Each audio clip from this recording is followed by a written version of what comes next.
તો આપણે આજના ક્લાસની શરૂઆત કરીએ સરસ હરે મજાના કૃષ્ણ મંગલાચરણ દ્વારા. યસ માતાજી, હરે માતાજી. કૃષ્ણ. હા માતાજી, મંગલાચરણ દ્વારા આપણે આપણા ક્લાસની શરૂઆત કરીશું, મંગળતાને વધાવીશું અને ભગવદ્ ગીતાના આજના 5મા અધ્યાયનું આ જ્ઞાન આપણને બધાના જ હૃદયમાં આત્મસાત થાય, આપણે ભગવદ્ ગીતાના જ્ઞાન પ્રમાણેનું જીવન આપણે જીવીએ એવી પ્રાર્થના સાથે શ્રી રાધા ગોવિંદ ઇસ્કોન મેંગલુરુ કુલાઈ તરફથી ચાલતા આ ભગવદ્ ગીતાના બેઝિક કોર્સ 18 દિવસમાં 18 અધ્યાયમાં તમારા બધાનું હૃદયપૂર્વકનું હું ખૂબ ખૂબ સ્વાગત કરું છું. ચાલો આંખો બંધ કરીને શ્રી રાધા ગોવિંદના ચરણોમાં, શ્રીલ પ્રભુપાદના ચરણોમાં આપણે મંગલાચરણ કરીએ. તમે બધા માઇક બંધ રાખીને મારી સાથે મંગલાચરણ કરો, ભાવ કરો અને ભગવાનને પ્રાર્થના કરો. ઓમ અજ્ઞાનતિમિરાંધસ્ય જ્ઞાનાંજન શલાકયા ચક્ષુરુન્મિલિतं येन તસ્मै શ્રી ગુરુવે નમઃ. શ્રી ચૈતન્ય મનોભીષ્ટં સ્થાપિतं येन ભૂતલે સ્વયં રૂપ કદા મહ્યં દદાતિ સ્વપદાંતિકં. વંદેહં શ્રી ગુરુ શ્રીયુત પદકમલં શ્રી ગુરુન વૈષ્ણવાંશ્ચ શ્રી રૂપં સાગ્રજાतं સહગણ રઘુનાથાન્વિतं तं સજીવં સાદ્વૈतं સાવધૂतं પરિજન સહિतं કૃષ્ણ ચૈતન્ય દેવં શ્રી રાધા કૃષ્ણ પાદાન સહગણ લલિતા શ્રી વિશાખાન્વિતાંશ્ચ. હે કૃષ્ણ કરુણા સિંધુ દીનબંધુ જગતપતે ગોપેશ ગોપિકા કાંત રાધા કાંત નમોસ્તુતે. તપ્ત કાંચન ગૌરાંગી શ્રી રાધે વૃંદાવનેશ્વરી વૃષભાનુસુતે દેવી પ્રણમામિ હરિપ્રિયે. વાંછા કલ્પતરુભ્યશ્ચ કૃપા સિંધુભ્યૈવ ચ પતિતાનાં પાવનેભ્યો વૈષ્ણવેભ્યો નમો નમઃ. નમો વિષ્ણુપાદાય કૃષ્ણપૃષ્ઠાય ભૂતલે શ્રીમતે ભક્તિવેદાંત સ્વામિનિતિ નામિને. નમસ્તે સરસ્વતે દેવે ગૌરવાણી પ્રચારિણે નિર્વિશેષ શૂન્યવાદી પાશ્ચાત્ય દેશતારિણે. જય શ્રી કૃષ્ણ ચૈતન્ય પ્રભુ નિત્યાનંદ શ્રી અદ્વૈત ગદાધર શ્રીવાસાદિ ગૌર ભક્ત વૃંદ. ચાલો સાથે બોલીએ, હરે કૃષ્ણ હરે કૃષ્ણ કૃષ્ણ હરે હરે હરે રામ રામ રામ હરે હરે. હરે હરે કૃષ્ણ. કૃષ્ણ હરે કૃષ્ણ માતાજી, દંડવત દંડવત પ્રણામ. પ્રણામ. બધા જ મારા વાલા વૈષ્ણવ મારા ભક્તોને દંડવત પ્રણામ. હરે કૃષ્ણ માતાજી. હરે સુંદર પ્રભુજી, નીલુ હરે માતાજી, કૃષ્ણ માતાજી, દંડવત પ્રણામ. દંડવત પ્રણામ. બધાનો ખૂબ ખૂબ સ્વાગત છે. પરમ પૂજ્ય નામાનિષ્ઠા પ્રભુનો ખૂબ ખૂબ આભાર. તમારા બધા ભક્તોનો ખૂબ ખૂબ આભાર. અહીંયા જે સેવા આપી રહ્યા છે એડમિન કોર્સનો ખૂબ ખૂબ આભાર. હવે આપણે આપણા આજના આગળના અધ્યાય તરફ જઈએ. આજના અધ્યાયનું નામ છે કર્મયોગ, કૃષ્ણ ભાવનાયુક્ત કર્મ. બરાબર. આ અધ્યાય ઉપર આગળ જતા પહેલા આજે રિવિઝન જે લેવાનું છે ને એ થોડું શોર્ટમાં પતાવીએ. કેમ? કારણ કે આજે હું તમને બધાને એક પીપીટી શેર કરવા જઈ રહી છું. શેની ખબર છે? આપણે બધા એવી વાત કરીએ છીએ કે ગોલોકધામ જવું છે, ગોલોકધામ જવું છે. ચાલો પહેલા મને કહો કે કોને કોને ગોલોકધામ જવું છે? હેન્ડ રેઝ કરો, તમારા હેન્ડ રેઝ કરો. યસ, તમને ખબર છે ને હેન્ડ રેઝ ક્યાંથી થાય? નીચે જે તમારી સ્ક્રીન પર જે છે ને એમાં જે મોર છે એમાંથી અથવા તો હાર્ટ જેવો જે શેપ આવે છે ને, મોરની અંદર ઓપ્શન કરો તો ત્યાંથી હેન્ડ રેઝ થાય. અચ્છા માતાજી જોજો હો, આટલી ટિકિટ બુક કરાવવાની છે. જેના હેન્ડ રેઝ છે ને એટલાની જ, નથી હેન્ડ રેઝ એમની ટિકિટ આપણે બુક કરાવવાની નથી. સ્ક્રીનશોટ લઈ લઉં છું, પછી કોઈ કહેતા નહીં, વેઇટિંગ ચાલશે. અત્યારે જન્માષ્ટમીના સેલિબ્રેશન માટે અમે ભક્તો બધા જવાના છીએ ને મેંગલોર, તો ત્યાંનું અત્યારે વેઇટિંગ ચાલે છે. એમ અહીંયા ગોલોકધામનું વેઇટિંગ છે. તો ભાઈ જેના હેન્ડ રેસ છે એ બધાને ગોલોકધામ જવાનું છે. હજી આખો પ્રશ્ન પૂરો થયો નથી. પ્રશ્ન એવો છે કે હાલ જ જવાનું છે. વિમાન આવીને ઊભું છે ને હાલ બેસવાનું છે. હવે કેટલા તૈયાર? હાલ જ. કૃષ્ણ સાક્ષી છે. પછી હાથ ઊંચો કર્યા પછી નાના નાના છોકરાને જમવાનું બાકી છે એવું નહીં ચાલે. હરી બોલ. ચાલો ખૂબ સરસ. ચાલો ખબર છે કે આપણે ક્યાં જવાનું. તો જે ગોલોકધામ આપણે જવાનું છે એ ગોલોકધામ વિશે આપણે આજે પહેલા થોડુંક જોઈ લઈશું કે ભાઈ ગોલોકધામ શું છે. રાઈટ. ગોલોકધામ વિશે આપણને એ વસ્તુ તો સમજાવી જોઈએ ને કે આપણે જ્યાં જવાનું છે, રાઈટ, તુકારામની વાત સાંભળી છે ને, સંત તુકારામ. સંત તુકારામે જ્યારે વિમાન એમને લેવા આવ્યું ને ત્યારે એમની પત્નીને બોલાવા ગયા. શું કહેવા ગયા ખબર છે? ચાલ ચાલ ચાલ, વિમાન આવ્યું છે, આપણે ગોલોક વૃંદાવન ધામ જવાનું છે. તુકારામની પત્ની કે ભેંસને નવડાવવાનું બાકી છે ને દૂધ કાઢવાનું બાકી છે, અત્યારે ક્યાં ગોલોકધામ જવાનું હોય? એમ આપણને આપણું ઘર, આપણી બધી વસ્તુઓ આ યાદ આવી જવાનું છે. બરાબર, જેવું ગોલોકધામ જવાનો પ્રશ્ન આવશે એટલે તરત જ આપણને આ બધું યાદ આવવાનું છે. તો ચાલો પહેલા આપણે આપણા ગોલોક વૃંદાવન ધામની પીપીટી હું અહીં તમારી સામે શેર કરું છું. મને કહેજો તમને દેખાય છે કે નથી દેખાતું? દેખાય છે તમને બધાને? હા માતાજી, દેખાય છે. દેખાય છે ને? ઓકે, ચાલો. મને આ નથી છે, દેખાતું. હા, આવી જશે તમારી સ્ક્રીન પર. આ આવી જાય છે ને? નથી દેખાતું. હા માતાજી, દેખાય છે માતાજી. હરે કૃષ્ણ માતાજી, દેખાય છે. અડધી દેખાય છે ને? આપણે થોડુંક એને હા. ઝૂમ કરીને જોઈએ.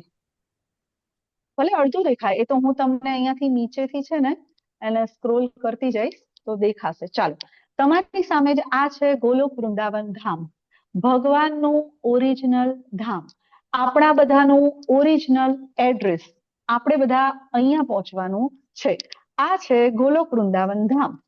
આ તમને જે વચ્ચે મારો એરો ફરે ને એને જોતા રહેજો. આ જે ગુલાબી કલરનું જે સહસ્ત્ર દલ વાળું જે કમળ દેખાઈ રહ્યું છે, ગુલાબી પાંદડીઓ વાળું, એ છે ભગવાન. માતાજી, દેખાતું જ નથી.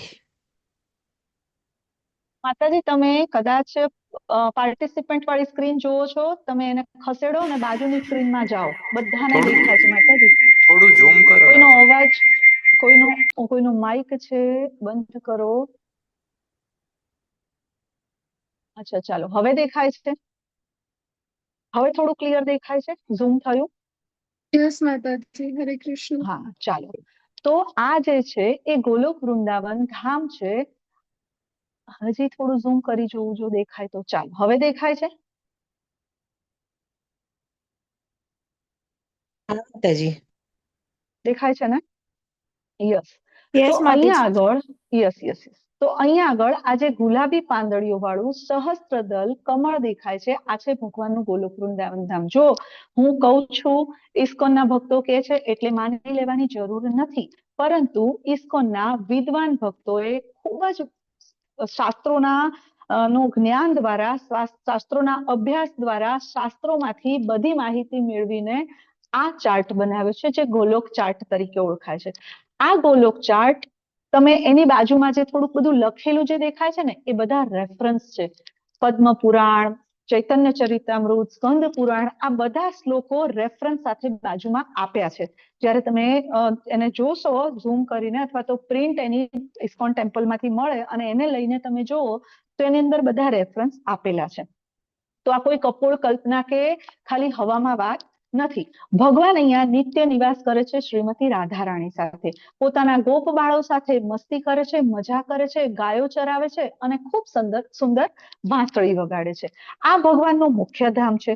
એનાથી થોડાક નીચે આવીએ, ગોલોકધામથી નીચે આવીએ તો આ બ્લુ કલરનું જે કમળની પાંદડીઓ વાળું જે સહસ્ત્ર વાળું કમળ દેખાય છે, એ છે ભગવાનનું વૈકુંઠ ધામ. એટલે કે જે ગોલોક વૃંદાવન ધામ હતું ને ગુલાબી કમળ વાળું, એ ભગવાનનું ઘર છે. અને આ જે બ્લુ કલરનું જે દેખાય છે ને, ભગવાનની ઓફિસ છે. દ્વારકામાં આવું છે ને, દ્વારકા એટલે ભગવાનની ઓફિસ અને બેટ દ્વારકા એટલે ભગવાનનું ઘર. અહીંયા પણ રાધા કૃષ્ણ અહીં આગળ લક્ષ્મી નારાયણ સ્વરૂપે બિરાજે છે. આ એમની ઓફિસ છે, જ્યાં બેસીને ભગવાન બધું મેનેજમેન્ટ કરે છે. સમગ્ર બ્રહ્માંડનું, સૃષ્ટિનું, ભૌતિક જગતનું, બધા લોકોનું, આ બધાનું મેનેજમેન્ટ અહીંયા લક્ષ્મી નારાયણ સ્વરૂપે સ્વયં રાધા કૃષ્ણ બેસીને કરે છે. અને એની બાજુમાં જે નાના નાના ગોળ ગોળ યલો કલરના જે દેખાય છે ને, ફ્લાવર જેવું, આ બધા લોક છે. કયા કયા લોક? વિષ્ણુ લોક, વામન લોક, નરસિંહ લોક, રામ ભગવાનનું સાકેત ધામ, આ બધું અહીંયા જ છે. એટલે જે વ્યક્તિ જેની ભક્તિ કરે એ ધામ એને પ્રાપ્ત થાય. તો આ છે વૈકુંઠ, જ્યાં ભગવાન બેસીને બોસ બનીને બેઠા છે. બરાબર, અને ત્યાં બેસીને ભગવાન બધું સંચાલન કરે છે. જો આ ગોલોક ચાર્ટ સમજવા માટે આવા તમારા 2-2 કલાક વાળા 5-6 ક્લાસ જોઈએ, ત્યારે હું ગોલોક ચાર્ટ આપણે સમજી શકીએ બરાબર રીતે. પરંતુ આપણે ઓવરવ્યુ લેવાનો છે. તો ભગવાનનું ઓરિજિનલ ધામમાં આપણે બધા હતા. આપણે બધા અહીંયા ગોલોક વૃંદાવન ધામમાં કે વૈકુંઠ લોકમાં જ હતા, પણ ભગવાનની ઈર્ષા કરી, દ્વેષ કર્યો, ભગવાન સાથે ઝઘડો કર્યો અને ભગવાનથી જુવારું લીધું. લે છે ને બાળકો, જુવારું લે છે ને, અમને અલગ આપો ભાઈ. એમ આપણે આપણા પિતા પરમ પિતા પૂર્ણ પુરુષોત્તમ ભગવાન કૃષ્ણ સાથે ઝઘડો કર્યો કે ભાઈ અમને માલિક બનવું છે, અમારે ભોગતા બનવું છે, અમારે રાજ્ય કરવું છે, જેમ તમે બધું ચલાવો એમ અમારે ચલાવવું છે. ભગવાન કે તથાસ્તુ. એટલે ભગવાનને ભૌતિક જગતનું નિર્માણ કરવાની જરૂર પડી. હવે ભગવાને જ્યારે પોતાના જમણા હાથમાંથી, એટલે કે જમણા હાથમાંથી એમણે પ્રથમ વિસ્તાર, ભગવાન કૃષ્ણના પ્રથમ વિસ્તાર જમણા હાથમાંથી બલદેવજીને ઉત્પન્ન કર્યા અને ડાબા હાથમાંથી શ્રીમતી રાધારાણીને પ્રગટ કર્યા. જમણા હાથમાંથી જ્યાં બલદેવજી ઉત્પન્ન થયા તેમાંથી ભગવાને બીજો ચતુર્વ્યુહ એટલે કે બીજો વિસ્તાર, ચતુર્વ્યુહ એટલે કે પ્રદ્યુમ્ન, અનિરુદ્ધ, વાસુદેવ અને સંકર્ષણ, આ ચતુર્વ્યુહ ઉત્પન્ન થયા. ચતુર્વ્યુહ પ્રગટ થયા એમાંથી જ પાછા દ્વિતીય ચતુર્વ્યુહ સંકર્ષણમાંથી, એ જ સંકર્ષણમાંથી દ્વિતીય ચતુર્વ્યુહ આવ્યા. અને દ્વિતીય ચતુર્વ્યુહ એટલે રામ, લક્ષ્મણ, ભરત અને શત્રુઘ્ન. આ બધા જ વિષ્ણુ તત્વ છે, બધા જ નારાયણ. આપણને એવું લાગે ને કે રામના બધા ભાઈઓ છે, પણ એ બધા જ વિષ્ણુ તત્વ છે, એ બધા જ નારાયણમાંથી પ્રગટ થયા છે. બરાબર. તો આપણે જીદ કરી કે આપણે ભાઈ આપણી દુનિયા જોઈએ, આપણું ઘર અલગ જોઈએ, એટલે ભગવાને ભૌતિક જગતનું નિર્માણ કર્યું. હવે રાધા કૃષ્ણ મૂળ સ્વરૂપે અહીંયા ગોલોક વૃંદાવન ધામમાં બિરાજે છે. અહીંયા વૈકુંઠ લોકમાં બોસ બનીને બધું જ મેનેજમેન્ટ કરી રહ્યા છે. એટલે માની લો કે તમે જ્યારે ઘરે હો ત્યારે કેવા રહો? રિલેક્સ. આપણને જેવા કપડાં ગમે ફોર્મલ એવા આપણે પહેરીએ, પણ ઓફિસ જઈએ એટલે શૂટ, બૂટ, ટાઈ, પરફેક્ટ ને? કારણ કે આપણે ઓફિસ પર જઈએ છીએ, આપણી ડ્યુટી કરવાની છે, આપણી ફરજો નિભાવવાની છે. તો જ્યારે આપણે આવી રીતે આપણે જેમ રહીએ છીએ ને એમ ભગવાન પણ ગોલોક વૃંદાવન ધામમાં પોતાના ઘરમાં મસ્ત વાંસળી વગાડે છે, ગોપબાળો સાથે મજા કરે છે. પણ વૈકુંઠ ધામમાં ભગવાન પોતાનું કાર્ય કરે છે, ફરજ નિભાવે છે, આપણું બધું સંચાલન કરે છે. એટલે ત્યાં મુગટ પહેરી છે, કૌસ્તુભમણિ ધારણ કર્યા છે, સિંહાસન પર બિરાજ્યા છે અને પૂરા બોસ બનીને ત્યાં બિરાજ્યા છે. તો આ બધા અલગ અલગ નારાયણ. હવે આમાંથી આ જ સંકર્ષણમાંથી આગળ વિષ્ણુ અવતાર એટલે કે વિષ્ણુના પ્રથમ પુરુષ અવતાર. જુઓ અહીંયા દેખાય છે, આ મહાવિષ્ણુ છે.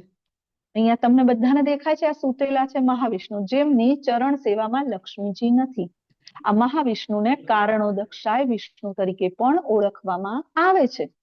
તમને પ્રશ્ન કંઈ પણ થતા હોય ને તો આપણો ક્લાસ પતે ને ત્યારે રોકાજો થોડી વાર અને પછી ત્યારે આપણે થોડું ક્લિયર કરીશું. તો આ મહાવિષ્ણુ એટલે કે કારણોદક્ષાય વિષ્ણુ, કારણના સાગરમાં મતલબ ત્યાં બિરાજ્યા છે, એટલે એમને કારણોદક્ષાય કે મહાવિષ્ણુ તરીકે ઓળખવામાં આવે છે.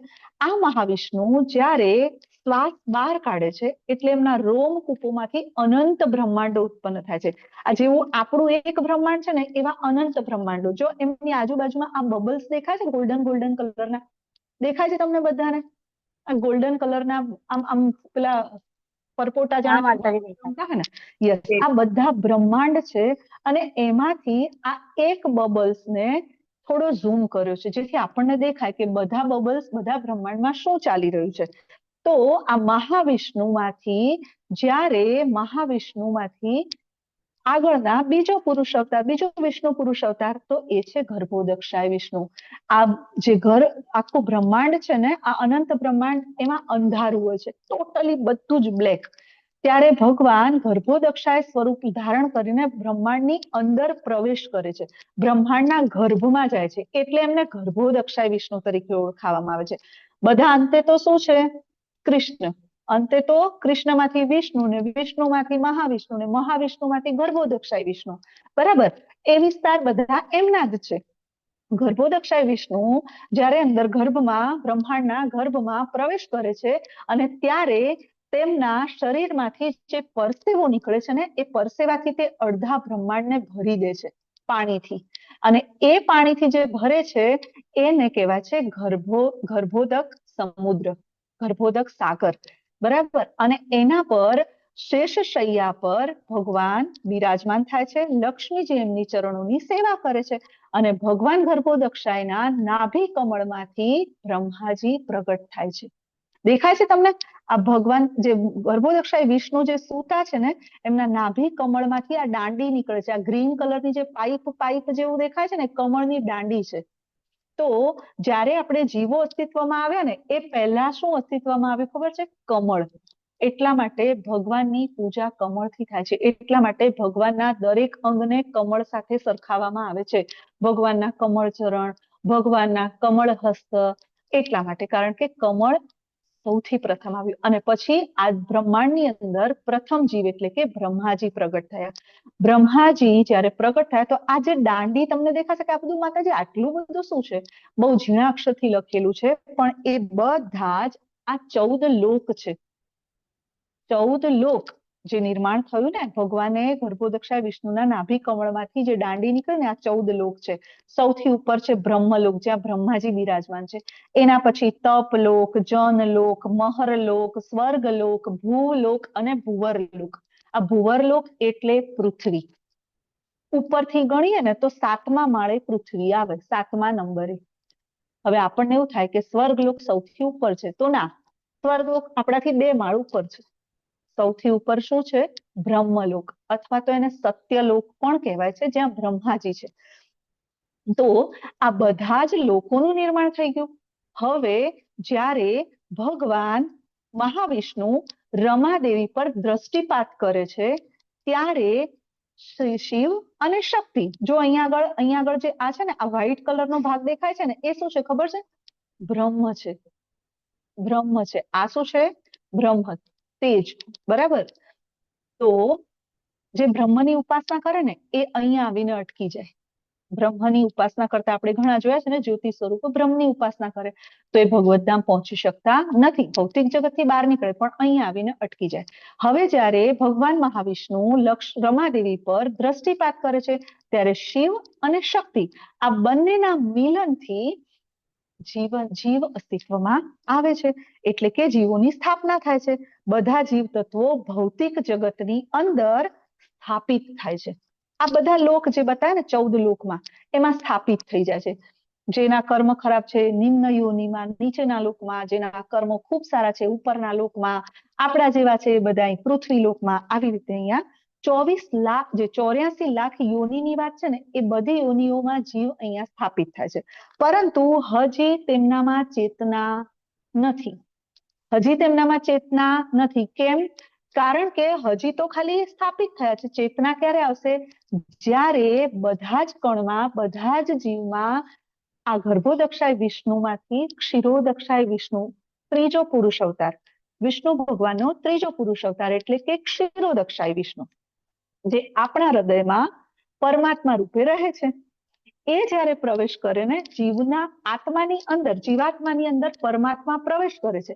અને પરમાત્મા જ્યારે પ્રવેશ કરે ત્યારે ચેતના આવે છે. ત્યાં સુધી ચેતના આવતી નથી. બરાબર? તો જ્યારે એ થયા આપણે ક્ષીરોદક્ષાય વિષ્ણુ, તો આ બધું આપણે બ્રહ્માંડ વિશે તો જોઈ ગયા કે બ્રહ્મલોક છે, 14 લોક છે, એમાં જીવ આવે છે, શિવ શક્તિના મિલનથી આવે છે. એટલા માટે આપણે શિવ શક્તિને માતા અને પિતા તરીકે પણ ઘણીવાર ઓળખીએ છીએ. તો આ જે ભૌતિક જગત છે ને, એની અંદર જ છે આ બધા લોક. એટલે જો કોઈને એવું લાગતું હોય કે સ્વર્ગ લોકમાં જઈએ એટલે મુક્તિ મળી ગઈ, તો એવું નથી. ભગવાન કહે છે બેટા, સ્વર્ગ લોકમાં મુક્તિ નથી. ત્યાંય તમારા પુણ્ય કર્મ પૂરા થાય એટલે વળી પાછું નીચે આવવું પડે. બરાબર? તો આમ મનુષ્ય સારા કર્મો કરીને ઉપર જાય, પાછા પુણ્ય ક્ષીણ થાય એટલે નીચે આવે, વળી પાછો ઉપર જાય, વળી પાછો નીચે આવે. આમાં ચકડોળ ચાલ્યા કરે છે. તો પછી આપણો સમજવાનું છે કે આપણે આ ચકડોળમાં ગોળ ગોળ ફરવાનું છે કે પછી એમાંથી બહાર નીકળવાનું છે? શું કહો છો તમે બધા? બહાર નીકળવાનું છે માતાજી. બહાર નીકળવાનું છે નીકળવાનું છે ને? બહાર નીકળવાનું છે. બહાર નીકળવાનો રસ્તો કયો? કારણ કે અહીંયા બેઠા છે દુર્ગા દેવી.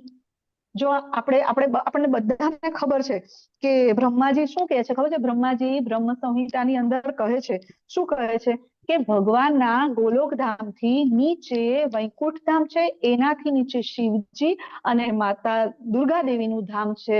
દુર્ગા દેવીનું ધામ એટલે શું? આ ભૌતિક જગત. દુર્ગા દેવીનું ધામ એટલે શું? આ ભૌતિક જગત. આને દુર્ગ તરીકે ઓળખવા. દુર્ગ એટલે શું? કિલ્લો જે બહુ મજબૂત હોય, એને તોડીને બહાર નીકળી શકાય નહીં, આને તોડીને કોઈ બહાર જીવ નીકળી શકતો નથી. અગર જીવને બહાર નીકળવું હોય તો શું કરવું પડશે? ચાલો કોઈ કહેશે? જીવને આ કિલો તોડીને બહાર નીકળવું છે તો શું કરવું પડશે? બોલો બોલો બોલો બોલો. ભક્તિ કરવી પડશે. કળિયુગમાં કઈ ભક્તિ છે? કળિયુગનો યુગ ધર્મ શું છે? યજ્ઞ નામ જપ કરવા. કર્મ નહીં, ભક્તિ. ભગવાનના નામનો જપ, ભગવાન કૃષ્ણની અનન્ય ભક્તિ કરવી પડશે. તો આપણને પહેલા એ પ્રશ્ન થવો જોઈએ કે હું એ ફસાયો છું, પણ આપણને તો મજા છે ભાઈ, ઘર છે, પૈસા છે, માલિક છું, ભોગતા છું, મજા આવે છે. જ્યાં સુધી અહીંયા મજા છે ને ત્યાં સુધી આ ચકડોળ ફરવાનું છે.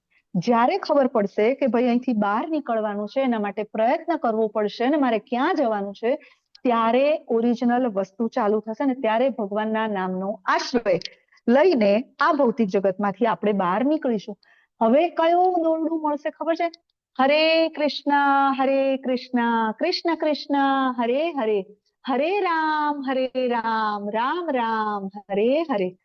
આ એક દોરડું ભગવાને આપ્યું છે. ભગવાન ખબર છે ભગવાનને કે આ લોકોને બહાર નીકળવામાં એક બે વિરલા તો એવા હશે, અહીંયા જે 102 જણા છે ને એમાંથી એક બે એવા હશે કે જેમને આ દોરડું પકડવું છે. તો ભગવાન જો મારું એરો ફરે ને ત્યાં વ્હાઈટ કલરના દોરડા જેવું દેખાય તમને બધા? થોડુંક ઝૂમ કરીને જોશો ને તો દેખાશે. આ વ્હાઈટ કલરનું કંઈક દેખાય. આ હરે કૃષ્ણ મહામંત્ર રૂપી દોરડું છે જે સીધું ઉપર વૈકુંઠ લોક અને વૈકુંઠ લોકથી થઈને ગોલોક વૃંદાવન ધામમાં જાય છે. તો પકડો આ દોરડું અને ચાલો આપણા ઓરિજિનલ એડ્રેસ પર, આપણા ઘરે. તો આ બધા જે 14 લોક છે જે મેં તમને જે બતાવ્યા અહીંયા, એ 14 લોક જે છે ને એ બધા ભૌતિક જગતમાં છે. બધા જ આ એવા જે આ બાજુના બ્રહ્માંડો દેખાય છે એ બધા બ્રહ્માંડની અંદર આવા પોતાના ગર્ભોદક્ષાય વિષ્ણુ પણ છે, લક્ષ્મી પણ છે, 14 લોક પણ છે અને બ્રહ્માજી પણ છે. દરેક બ્રહ્માંડના અલગ અલગ બ્રહ્માજી છે, દરેક બ્રહ્માંડના અલગ અલગ ગર્ભોદક્ષાય વિષ્ણુ છે. બરાબર? તો આવા ઘણા બધા બ્રહ્માંડો છે અને એની ઉપર સૌથી ઉપર ગોલોક વૃંદાવન ધામ છે. જે વ્યક્તિ જેની ઉપાસના કરશે એ ધામમાં જશે. જો કોઈ વ્યક્તિ બ્રહ્મની ઉપાસના કરશે તો એ અહીંયા બ્રહ્મમાં આવીને અટકશે. જો કોઈ વ્યક્તિ લક્ષ્મી નારાયણની ઉપાસના કરશે તો એ વૈકુંઠમાં આવશે. કોઈ રામની ઉપાસના કરશે તો સાકેત ધામમાં આવશે જે અહીંયા જ આવેલું છે. અને કોઈ રાધા કૃષ્ણની ઉપાસના કરશે તો એ ગોલોક વૃંદાવન ધામમાં જશે. તો પ્રયત્ન આ ભ્રમ બ્રહ્માજીને થયો હતો, આવો ભ્રમ બ્રહ્માજીને થયો હતો કે અહીંયા મજા છે અને હું જ સર્વસ્વ છું, જેવો આપણને થાય છે. તો બ્રહ્માજીને ભ્રમ થયો ત્યારે બ્રહ્માજી એકવાર ભગવાનને મળવા ગયા તો ત્યાં આગળ ઘણા બધા, બ્રહ્માજીનું વાહન શું છે? હંસ.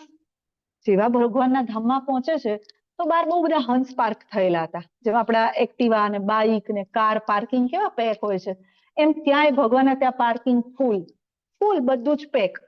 બ્રહ્માજીને થયું આટલા બધા હંસ હશે ભાઈ. બ્રહ્માજી તો અંદર ગયા, દ્વારપાળને કીધું કે ભગવાનને મળવું છે. દ્વારપાળ કે તમે કોણ? મને ના ઓળખો? હું બ્રહ્માજી. તો કે કયા બ્રહ્માજી? બ્રહ્માજી તો ગુસ્સે થઈ ગયા. તમારો અવાજ નથી આવતો.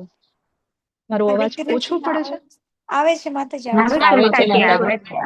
આવે છે, બરાબર આવે છે. ઓકે, તો બ્રહ્માજી તો થોડાક યસ થેન્ક યુ, હરે કૃષ્ણ. તો પછી બ્રહ્માજી તો ટેન્શનમાં આવી ગયા કે મને હું બ્રહ્માજી, ભાઈ હવે અંદર જવું પડશે. બહુ જીદ કરી તો ભાઈ અંદર જવા દીધા દ્વારપાળે કે ભગવાનને મળવું છે? હા કે હું ભગવાન કૃષ્ણને મળવા આવ્યો છું. અચ્છા તો જાઓ અંદર. તો ભગવાન અંદર જાય છે તો ત્યાં શું જોવે છે? કેટલા બધા હજારો લાખો બ્રહ્માજી. કેવા? કોઈ 1 મુખવાળા, કોઈ 4 મુખવાળા, કોઈ 10 મુખવાળા, કોઈ 100 મુખવાળા અને કોઈ 1000 મુખવાળા. આવા બધા જ બ્રહ્માજી ત્યાં બેસેલા હતા. ત્યારે બ્રહ્માજીનો પણ ભ્રમ દૂર થાય છે કે આ સમગ્ર ભૌતિક જગતમાં હું એકલો બ્રહ્મા નથી. તો આ થયું બ્રહ્માંડોનું વર્ણન. તો આપણને એ સમજાઈ ગયું કે શરૂઆતમાં કૃષ્ણ છે, કૃષ્ણમાંથી નારાયણ એટલે કે વિષ્ણુ, વિષ્ણુમાંથી પ્રથમ પુરુષ અવતાર એટલે મહાવિષ્ણુમાંથી પછી ગર્ભોદક્ષાય વિષ્ણુ અને પછી ક્ષીરોદક્ષાય વિષ્ણુ. જ્યારે આ બધા જીવો જગતમાં આવી જાય છે ત્યારે બધાના હૃદયમાં ભગવાન ક્ષીરોદક્ષાય રૂપે પ્રવેશ કરે છે. જુઓ ભગવાન કેટલા સૂક્ષ્મ છે, ભગવાન કેટલા સૂક્ષ્મ છે. આત્માની સાઈઝ કેટલી? વાળના અગ્રભાગના 10,000માં ભાગ જેટલી. અને એ આત્મામાં ભગવાન પરમાત્મા રૂપે પ્રવેશ કરે છે. બ્રહ્મ સંહિતામાં ભગવાને આનો પુરાવો આપ્યો છે. એવું નહીં કે આપણે કહીએ છીએ. બાજુમાં બધા રેફરન્સ છે, તમે એમને ચેક કરી શકો છો. જ્યારે તમે ગોલોક ચાર્ટને જોશો તો એ રેફરન્સને તમે તમારી રીતે ચેક કરી શકશો કે કયા પદ્મ પુરાણમાં, બ્રહ્મ સંહિતામાં, ચૈતન્ય ચરિતામૃતમાં બધામાં આ આપેલું છે. અને બ્રહ્માજી શું કહે છે? બ્રહ્માજી ભગવાનના ધામ વિશે શું કહે છે? તો બ્રહ્માજી કહે છે ગોલોક નામની નિજ ધામની તલે સતસ્ય દેવી મહેશ હરિધામ સુતેષુ તેષુ તે તે પ્રભાવે નિચયા વિહિતાશયેન ગોવિંદમાદિ પુરુષમ તમહમ ભજામી. ભાઈ ગોલોક વૃંદાવન ધામની નીચે દેવી સતી એટલે કે દુર્ગા અને મહેશનું ધામ છે અને તેનાથી નીચે પછી આ ભૌતિક જગત છે. બરાબર? તો જ્યાં ભગવાન રહે છે અને ભગવાન જ્યાં રહે છે ત્યાં આપણું પણ ઓરિજિનલ એડ્રેસ છે. એટલે આપણે બધાએ પણ ત્યાં જવાનું છે. એવું નથી કે ઇસ્કોનના ભક્તો દ્વારા બનાવવામાં આવ્યું છે અને ઇસ્કોનના ભક્તો કહે છે એટલે જ રાધા કૃષ્ણ ભગવાનનું ધામ સૌથી ઉપર છે. નહીં, શાસ્ત્રોમાં એનો પુરાવો છે. તો આપણે ભક્તિ કરીને ભગવાન નામનો સહારો લઈને આપણે આ ધામમાં જવાનું છે. આ ધામમાં જવાનું છે. આ ભાવથી જ આજના અધ્યાય 5ની શરૂઆત થાય છે. બરાબર? કયો અધ્યાય છે? કર્મયોગ અથવા કેવો? કૃષ્ણ ભાવના યુક્ત કર્મ. કર્મયોગ પણ કેવો? કૃષ્ણ ભાવના યુક્ત. બરાબર? તો આજે આપણે એને જ્યારે જોઈશું, હવે આપણે આપણા અધ્યાય તરફ આગળ વધીએ. ચાલો. યસ, કૃષ્ણ ભાવના યુક્ત કર્મ. તો કેવી રીતે થયું? તો અર્જુનજી પહેલા અધ્યાયમાં કન્ફ્યુઝનમાં આવ્યા. Short revision. પહેલા અધ્યાયમાં કન્ફ્યુઝનમાં આવ્યા, યુદ્ધ કરું કે જંગલમાં જતું રહું. ભગવાને બીજો અધ્યાય આપ્યો, તું શરીર નથી, તું આત્મા છે. અર્જુનજી કે આત્મા છું તો મારે યુદ્ધ કરવાની ક્યાં જરૂર છે? ભગવાન તમે જ્ઞાન આપી દીધું. હરિ ભગવાને કીધું કે તારે યુદ્ધ કરવાનું છે. તો અર્જુનજી કન્ફ્યુઝ, ભાઈ જ્ઞાન લઉં કે યુદ્ધ કરું? જ્ઞાન માર્ગ પર છે. એમાં એક સાથે બધી ફિલોસોફી આપી, કર્મયોગ, સકામ કર્મયોગ, નિષ્કામ કર્મયોગ, જ્ઞાન યોગ, સાંખ્ય યોગ, બધું ભગવાને આપી દીધું. તો કે ભગવાન હું કન્ફ્યુઝ થઈ ગયો, જ્ઞાન માર્ગ પર ચાલુ, કર્મ માર્ગ પર ચાલુ કે ત્યાગ માર્ગ પર ચાલુ? તો ભગવાને કર્મયોગ આપ્યો. ત્રીજો અધ્યાય. ત્રીજા અધ્યાયમાં ભગવાન કહે છે કર્મ તો તારે કરવું જ પડશે. અચ્છા, કેવું કર્મ કરવાનું? તો ભાઈ યજ્ઞ અર્થાત કર્મણો, જેમાં ભગવાન સેન્ટરમાં હોય એવું કર્મ કરવાનું છે. ભગવાનની પ્રસન્નતા માટે કર્મ કરવાનું છે. અચ્છા, તો ભગવાનની પ્રસન્નતા માટે જે કર્મ કરવાનું છે એ કર્મ કરવા માટે મારે શું જોઈશે? તો જ્ઞાન જોઈશે. તો ભગવાને જ્ઞાન આપ્યું. તો અર્જુન કે હું એ જ્ઞાની જ છું ને ભગવાન, હું પણ જ્ઞાની જ છું. અને ભગવાન કહે છે કે અચ્છા, તો છેલ્લે ભગવાન કહે છે કે ઉભો થા ને યુદ્ધ કર. ફરી પાછા અર્જુનજી કન્ફ્યુઝનમાં. પહેલા તમે મને જ્ઞાન આપ્યું, દિવ્ય જ્ઞાન, અને હવે કહો છો યુદ્ધ કર. તો જ્યારે મને જ્ઞાન આપ્યું, હું જ્ઞાની છું, તો હવે મારે યુદ્ધ કરવાની શું જરૂર છે? ફરીથી ભગવાનને કહે છે કે મને જે કોઈ શ્રેષ્ઠ હોય ને એ મને એક વસ્તુ કહો. આપણો પ્રશ્ન છે આ બધાનો. માતાજીએ કીધું કે ભક્તિ કરવાની, ક્લાસ અટેન્ડ કરવાના. તો ભાઈ માતાજી હું ક્લાસ અટેન્ડ કરું, ભગવદ્ ગીતા વાંચું, હરે કૃષ્ણ મહામંત્રના જપ કરું કે પછી ઘરનું કામ કરું, યુદ્ધ કરું? આપણા માટે યુદ્ધ છે ને. આપણું બાળક સ્કૂલમાં જાય છે તો એનું યુદ્ધ લડે છે. આપણા પ્રભુજી જોબ પર બિઝનેસમાં જાય છે તો ત્યાં એમનું યુદ્ધ લડે છે. આપણે ગૃહિણીઓ બધી માતાજીઓ છે, કિચનમાં આપણું યુદ્ધ લડીએ છીએ. છે કે નહીં યુદ્ધ? પણ છતાં પણ ભગવાન શું કહે છે અર્જુનને કે ભાઈ કેવું તારે કરવાનું છે? તારું દરેક કર્મ હોય એના કેન્દ્ર સ્થાનમાં કોણ હોવું જોઈએ? કૃષ્ણ. કેન્દ્ર સ્થાનમાં કોણ હોવા જોઈએ? ભગવાન. તો કર્મનો ત્યાગ કેવી રીતે કરવાનો? કે કર્મ કરવું, કર્મનો ત્યાગ કરવો કે ભક્તિપૂર્વક કર્મ કરવું? અર્જુનજીનો પ્રશ્ન થઈ જાય છે કે હું કર્મનો ત્યાગ કરું, જો સકામ કર્મ કરીશ તો બંધન થઈ જશે, તો મારે નિષ્કામ કર્મ કરવાનો. અચ્છા, અથવા કર્મનો ત્યાગ કરી દઉં. કર્મનો ત્યાગ કરવા કરતા ભગવાન શું કે છે? કર્મ કરવું વધારે સારું. અચ્છા, કર્મ કેવું કરવાનું છે? તો ભગવાનને કેન્દ્રમાં રાખીને. તો સંન્યાસ. સંન્યાસ એટલે શું? તો ભગવાન એવું કે છે કે જે વ્યક્તિ પોતાના કર્મના ફળ પ્રત્યે આસક્ત નથી થતો અને આસક્તિ કે એટેચમેન્ટ રાખ્યા વગર જે કર્મ કરે એને સંન્યાસ કહેવાય. કહેવાય કે નહીં? ફળની આસક્તિ નથી તો એને સંન્યાસ કહેવાય. તો ભાઈ જે વર્ણમાં આપણે જ્યાં છીએ, વર્ણ એટલે જ્યારે પણ વર્ણ શબ્દ આવે ને ત્યારે કાલે કીધું હતું કે વર્ણ શબ્દ આવે એટલે અહીંયા જાતિ જન્મ પ્રમાણેનો વર્ણ નથી. ભગવાન કેવી રીતે કહે છે વર્ણ? ગુણ કર્મ અને સ્વભાવ પ્રમાણે. વ્યક્તિનો જેવો ગુણ છે, વ્યક્તિના જેવા કર્મ છે, વ્યક્તિનો જેવો સ્વભાવ છે એ પ્રમાણેનો વર્ણ. બરાબર છે? તો વર્ણાશ્રમ ધર્મ ભગવાન સમજાવે છે ને, કાલે આપણે સમજ્યા હતા કે અગર કોઈ વ્યક્તિ શિક્ષણ આપે છે, જ્ઞાન આપે છે તો એ બ્રાહ્મણ છે. અગર કોઈ વ્યક્તિ રક્ષા કરે છે બીજાની તો એ ક્ષત્રિય છે. ભક્તિ યોગમાં કોઈ વ્યક્તિ ભગવદ ગીતાનું જ્ઞાન આપે છે, ભલે ને પછી એક જાતિથી જન્મથી કોઈ પણ જન્મ લીધો હોય છતાં પણ એ બ્રાહ્મણ છે. અગર કોઈ વ્યક્તિ વૈષ્ણવોની સાધુઓની રક્ષા કરે છે તો એ ક્ષત્રિય છે. અગર કોઈ વ્યક્તિ વેપાર કરે છે, પૈસા કમાય છે, પરંતુ ભગવદ ગીતાનું દાન કરે છે, શ્રીમદ ભાગવતમનું દાન કરે છે, મંદિરોમાં દાન આપે છે, વૈષ્ણવોને હેલ્પ કરે છે તો એ વૈશ્ય છે. અને કોઈ વ્યક્તિ આમાંથી કંઈ નથી કરી શકતું. કોઈ કહેશે કે માતાજી આમાંથી કંઈ થાય એવું નથી, હું ક્લાસે લઈ શકું એમ નથી, હું કોઈનું રક્ષણ કરી શકું એવો જીમમાં નથી જતો, બોડીએ નથી કે કોઈને મારી શકું. અચ્છા, તો મારાથી તો પૈસા પણ નથી, તો હું કઈ રીતની સેવા કરું? તો પછી જ્યારે કોઈ વ્યક્તિ આમાંથી કંઈ ના કરે તો મંદિરની અંદર જ્યારે મંદિર માર્જન એટલે કે મંદિરની સફાઈ છે, જો સેવામાં કોઈ ભેદભાવ નથી, બધી સેવા એક જ પ્રકારની છે જ્યારે એ સેવા ભગવાનની થતી હોય. બરાબર? પ્રભુપાદ જ્યારે વૃંદાવનના કૃષ્ણ બલરામ ટેમ્પલમાં જાય છે ઇસ્કોનના, અને ત્યારે જોવે છે કે સામે ગૌર નિતાઈના વિગ્રહ છે, જેમાં ગૌર નિતાઈની જે વિગ્રહ છે એ બ્લેક એન્ડ વ્હાઈટ છે. બરાબર? એક વિગ્રહ શ્યામ છે ને એક વિગ્રહ ગૌર છે. તો જ્યારે એમને જોવે છે, કૃષ્ણ રાધા કૃષ્ણના વિગ્રહને જોવે છે કે શ્યામ સુંદર શ્યામ છે અને રાધા રાણી ગૌર વર્ણ છે, એમને જોવે છે ને નીચે વૃંદાવનના ઇસ્કોન ટેમ્પલની જે ટાઇલ્સ છે, ફર્શ છે, જે જમીન છે નીચે, એ સફેદ અને બ્લેક પથ્થરથી ભોંયતળ્યું છે. તો પ્રભુપાદ કહે છે કે this black and white and this black and white are same. જે રાધા કૃષ્ણના વિગ્રહ છે અને આ નીચે જે બ્લેક એન્ડ વ્હાઈટ પથ્થર છે મંદિરની અંદર, બંને સેમ છે.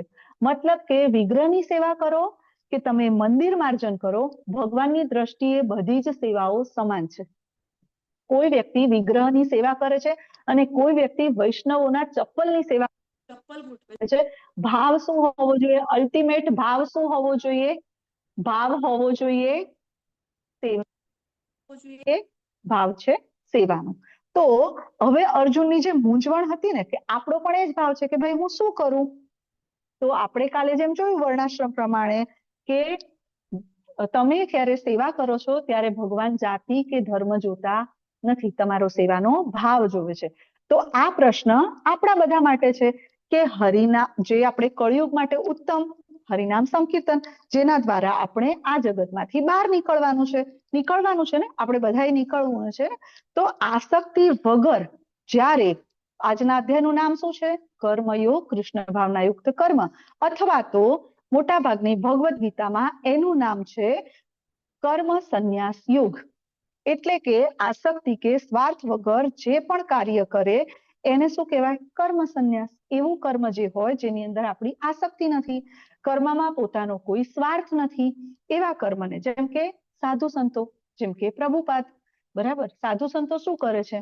જ્યારે આ ધરાતલ પર આવે છે, અહીંયા જન્મ લે છે અથવા તો અહીંયા પ્રગટ થાય છે, ત્યારે એ આપણા હિતો માટે કાર્ય કરે છે, જેથી કરીને આપણે આ ભૌતિક જગતમાંથી બહાર નીકળી શકીએ. એમનો પોતાનો સ્વાર્થ નથી. તો જ્યારે એ આ બધું એ કરે એના બદલામાં કોઈ આસક્તિ રાખતા નથી, એટલા માટે એમને શું કહેવાય છે? સંન્યાસી. એમના કર્મ કેવા કહેવાય? કર્મ સંન્યાસ યોગ. તો જેમાં ટૂંકમાં તમારે ડેફિનેશન લખવી હોય તો સ્વાર્થ કે આસક્તિ વિના થતું કર્મ યોગ બની જાય છે. સ્વાર્થ કે આસક્તિ વિનાનું કર્મ યોગ બની જાય છે. અને યોગ એટલે ભગવાન સાથે જોડાવું. યોગ એટલે ભગવાન સાથે જોડાવું.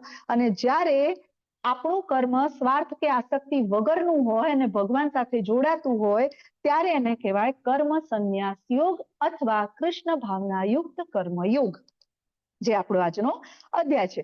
તો ભગવાન શું કહે છે ભાઈ, આજના અધ્યાયમાં આપણે શું શું જોવાનું છે? અર્જુનજીની મૂંઝવણ. અને આ પહેલા જ અર્જુનજી પ્રશ્ન પૂછે છે. અર્જુનજી શું પૂછે છે કે હે કૃષ્ણ, આપે પહેલા મને કર્મનો ત્યાગ કરવા કહ્યું અને પછી ભક્તિપૂર્વક કર્મ કરવા કહ્યું, તો પછી હવે આપ કૃપા કરીને નિશ્ચિત રૂપે મને કહો કે આ બંનેમાંથી વધુ કયું સારું? કાં તો હું કર્મનો ત્યાગ લઈને સંન્યાસ લઈને જંગલમાં જતો રહું એ કરું, કે પછી જ્યાં છું, જે જગ્યાએ છું, ઘરમાં છું, જોબમાં છું, સ્કૂલમાં છું, જ્યાં છું ત્યાં રહીને ભગવાનને પ્રસન્ન કરવાનો પ્રયત્ન કરું? અર્જુનજીનો પ્રશ્ન છે. બરાબર, કારણ કે અર્જુનજી કન્ફ્યુઝ હતા, જેમ આપણે ડિસ્કસ કરી. જો અહીંયા તમારી સામે બે પિક્ચર છે. એક છે કે જે બધું જ છોડીને ભગવાનને પ્રાપ્ત કરવામાં લાગી ગયા છે, અને એક વ્યક્તિ છે કે જે સંસારમાં રહીને, ગૃહસ્થાશ્રમમાં રહીને કે અહીંયા જ રહીને કર્મ કરે છે, બધાને ભગવદ્ ગીતા, શ્રીમદ ભાગવતમ આપી રહ્યા છે, બુક ડિસ્ટ્રીબ્યુશન કરી રહ્યા છે, ભગવાનને પ્રસન્ન કરવાનો પ્રયત્ન કરી રહ્યા છે. તો આ બંનેમાંથી કયો વ્યક્તિ શ્રેષ્ઠ છે? ચાલો કહો મને, આ બંનેમાંથી કઈ વસ્તુ શ્રેષ્ઠ છે? બધું છોડીને ભગવાનને બુક ડિસ્ટ્રીબ્યુટ કરે છે તે. મતલબ તમે જ્યાં છો ત્યાં રહીને ભગવાનને પ્રસન્ન કરવાનો પ્રયત્ન કરવો એ. અર્જુનજીએ પૂછ્યું તું ને, જંગલમાં જવું કે અહીંયા રહું, યુદ્ધ કરું? તો ભગવાને શું કીધું કે ભાઈ જંગલમાં જઈશ. તો અહીંયા ભગવાન શું કહે છે ખબર છે? જો તારે તારો ગોલ અથવા તો તારે ખાલી એકલી મુક્તિ જોઈતી હોય, ભગવાન બીજા અધ્યાયમાં શું કહે છે જુઓ, બીજા શ્લોકમાં ભગવાન શું કહે છે ખબર છે? શ્રી ભગવાન ઉવાચ સંન્યાસઃ કર્મ યોગશ્ચ નિશ્રેયસ્કરાવુભો તયોસ્તુ કર્મ સંન્યાસાત કર્મયોગો વિશિષ્યતે. ભગવાન કહે છે કે જો તારે મુક્તિ જોઈતી હોય તો તું આ બેમાંથી ગમે તે કર, બધું મૂકીને જંગલમાં જતો રહે, હિમાલય પર જતો રહે, સાધના કર અને મને પ્રાપ્ત કર. પણ જો તું તારે એકલાનું વિચારતો હોય તો, ખાલી તને તારી મુક્તિની પડી હોય, ઘરનાનું જે થવું હોય એ થાય, બીજા લોકોને મુક્તિ મળવી હોય તો મળે ને ના મળવી હોય તો એ ભલે, બીજાને ભગવદ્ ગીતા વાંચવી હોય તો વાંચે ને ના વાંચવી હોય તો કઈ નહીં, બીજાને ક્લાસ અટેન્ડ કરવો હોય તો કરે, ના કરવો હોય તો કઈ નહીં, મારે એકલાને કરવાનું છે. જો આ કરવું હોય તો તું બેમાંથી ગમે તે કર. પણ જો તું તારી સાથે બીજા જીવોની પણ મુક્તિ ઈચ્છતો હોય, બીજાનું પણ કલ્યાણ ઈચ્છતો હોય, તો તારા માટે શું યોગ્ય છે? શું યોગ્ય છે તો તારા માટે? બીજો ઓપ્શન. તું જ્યાં છે ત્યાં રહીને ભક્તિ કર, મને પ્રસન્ન કર. બરાબર, હું ઘર બાર બધું છોડીને, છોડો ઘર બાર, ચલો હરિદ્વાર કરીને હું હિમાલયમાં જતી રહું, સહેલું નથી. ત્યાં જઈને પ્રાણીઓ હોય, જંગલી પ્રાણીઓ હોય, ચિત્તા ને સિંહ ને બધું ફરતું હોય, ખાવા માટે ફળ શોધવાના, પાણી શોધવાનું, આ બધી પરિસ્થિતિ આવે છે ત્યાં. પણ હું અહીંયા રહીને ભક્તિ કરીશ તો મારા ઘરનાને, મારા પરિવારને, મારા પોતાના લોકોને, મારા સમાજને બધાને કૃષ્ણ ભક્તિ આપી શકીશ કે નહીં? તો ભગવાન કહે છે કે જ્યારે તારે એ કરવું હોય, જેવું કોણે કર્યું હતું? અમારા ઇસ્કોનના ફાઉન્ડર આચાર્ય શ્રીલ પ્રભુપાદ. એમને પણ 70 વર્ષની ઉંમરે ક્યાં અમેરિકા જવાની જરૂર હતી? વૃંદાવનમાં રહીને ભક્તિ કરીને ભગવત ધામ નહોતા જઈ શકતા? છતાં પણ એમણે 70 વર્ષની ઉંમરે પોતાના ગુરુની આજ્ઞાથી, એમના ગુરુએ એમને કીધું કે ઇંગ્લિશ પર તમારી પકડ સારી છે, તમે વિદેશમાં જઈને ભક્તિનો પ્રચાર કરો, કૃષ્ણ ભાવનામૃતનો પ્રચાર કરો. એટલે એ વિદેશમાં ગયા. 70 વર્ષની ઉંમરે જહાજમાં અહીંથી અમેરિકા ગયા. હવે વિચારો કે અહીંથી અમેરિકા જહાજમાં જ્યારે વ્યક્તિ જાય છે, એમને 2 વાર તો હાર્ટ એટેક આવી ગયા. ખિસ્સામાં 1 રૂપિયો નહીં, અમેરિકામાં કોઈની ઓળખાણ નહીં, અને છતાં પણ પ્રભુપાદે આપણા જેવા બધા લોકોનો, ત્યાંના હિપ્પીઝ મલેચ્છ લોકોનો ઉદ્ધાર કરવા માટે અમેરિકા ગયા. તો આપણે પણ શું કરવાનું છે? જો પ્રભુપાદે જે કર્યું એને ત્યાગ કહેવાય. જો કોઈ વ્યક્તિ એમ કે હું મોટો ત્યાગી છું, તો ત્યાગની સાચી સમજણ શું છે ખબર છે? જ્યારે મુક્તિ મેળવવા માટે આતુર વ્યક્તિઓ પરમ પુરુષ ભગવાનને લગતી વસ્તુઓનો ત્યાગ કરે છે, તો તેમને ભૌતિક માની લે છે, ત્યારે તેમનો ત્યાગ અપૂર્ણ કહેવાય છે.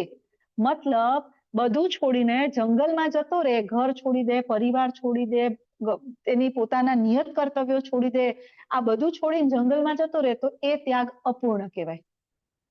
એ ત્યાગ કેવો કહેવાય? અપૂર્ણ. સાચી ત્યાગની વ્યાખ્યા શું છે?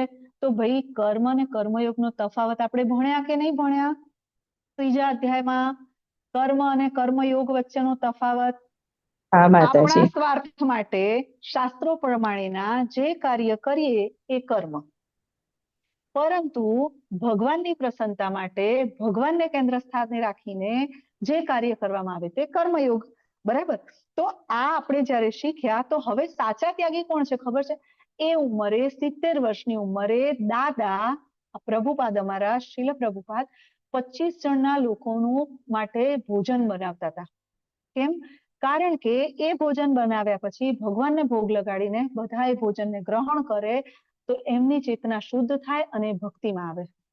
તો સાચો ત્યાગ કયો છે? પેલું જંગલમાં જતી રહીને ઓમ ઓમ એ, કે પછી આ સાચો ત્યાગ છે ને જે પ્રભુપાદે કર્યો. તો આપણે શું ત્યાગ કરતા હતા? આપણે ઈશોપનિષદનો પહેલો શ્લોક શું છે? ઈશોપનિષદનો પહેલો શ્લોક, ઈશાવાસ્ય ઇદમ સર્વમ. ભગવાન કહે છે બધું મારું જ છે, બધું ભગવાનનું છે. ભગવાન કહે છે અહમ સર્વસ્ય પ્રભવો, બધું મારામાંથી આવે છે. ભગવાન કહે છે ભૂમિરાપો નલો વાયુ ખમ મનો બુદ્ધિ રેવ ચ, બધું જ મારું છે. હવે બધું ભગવાનનું હોય તો આપણે શું ત્યાગ કરી શકીએ? તમારા પૈસા હોય અને કોઈ એમ કે હું દાન કરું છું, તો એને દાન કહેવાય? તો બધું ભગવાનનું છે, તો આપણે કેવી રીતે? તો સાચો ત્યાગ જે છે એ પ્રભુપાદે કર્યો છે, કે જેનું જે બધું છે એની સેવામાં બધું લગાડી દો. આ શરીર કોનું છે? પંચમહાભૂતનું શરીર કોણે આપ્યું આપણને? ભગવાને. હવે ભગવાને જે શરીર આપ્યું એને ભગવાનની સેવામાં લગાડીએ તો એ ત્યાગ. ભગવાને આપણને પૈસા આપ્યા, બધું જે અહીંયા જે ભૌતિક પ્રકૃતિ છે આપણી આજુબાજુ, એ ભગવાને આપ્યું છે, એને આપણે ભગવાનની સેવામાં લગાડીએ તો એ છે ત્યાગ. એટલે ત્યાગ એને કહેવાય જેનાથી ભગવાન પ્રસન્ન થાય. જો ભગવાનની પ્રસન્નતા નથી તો એ ત્યાગને ત્યાગ કહેવાતો નથી. એને શું કહેવાશે? ફલ્ગુ વૈરાગ્ય, ફલ્ગુ ત્યાગ. ફલ્ગુ એટલે કે ફેક, ખોટો ત્યાગ, ખાલી દેખાવ કરવો, એને ત્યાગ કહેવાય નહીં. કાલે જે પેલા આપણે યાદ છે ને, પેલા મહારાજ અહીંયા બાબા બતાવ્યા હતા, સાધુ સિગરેટ પીતા, એ ત્યાગ નથી, એ ફલ્ગુ ત્યાગ છે. તો અહીંયા તમને આ બાજુમાં એક પિક્ચરમાં અહીં દેખાય છે, એક આઈટી કંપની છે જેમાં ઘણા બધા લોકો કામ કરી રહ્યા છે. ઇસ્કોનના ભક્ત, જે ભગવાનના ભક્તો છે, એ પણ પોતાના કાર્ય કરી રહ્યા છે, પરંતુ ફર્ક શેમાં છે? બંનેની ચેતનામાં, બંનેના ભાવમાં. જે સામાન્ય વ્યક્તિ કામ કરી રહ્યો છે એના કેન્દ્ર સ્થાનમાં હું, મારું આ છે. બરાબર? હું પણ છે. પણ ભગવાનનો ભક્ત, ઇસ્કોનના ભક્ત જે કાર્ય કરી રહ્યા છે એને ભાવ કેવો હશે ખબર છે?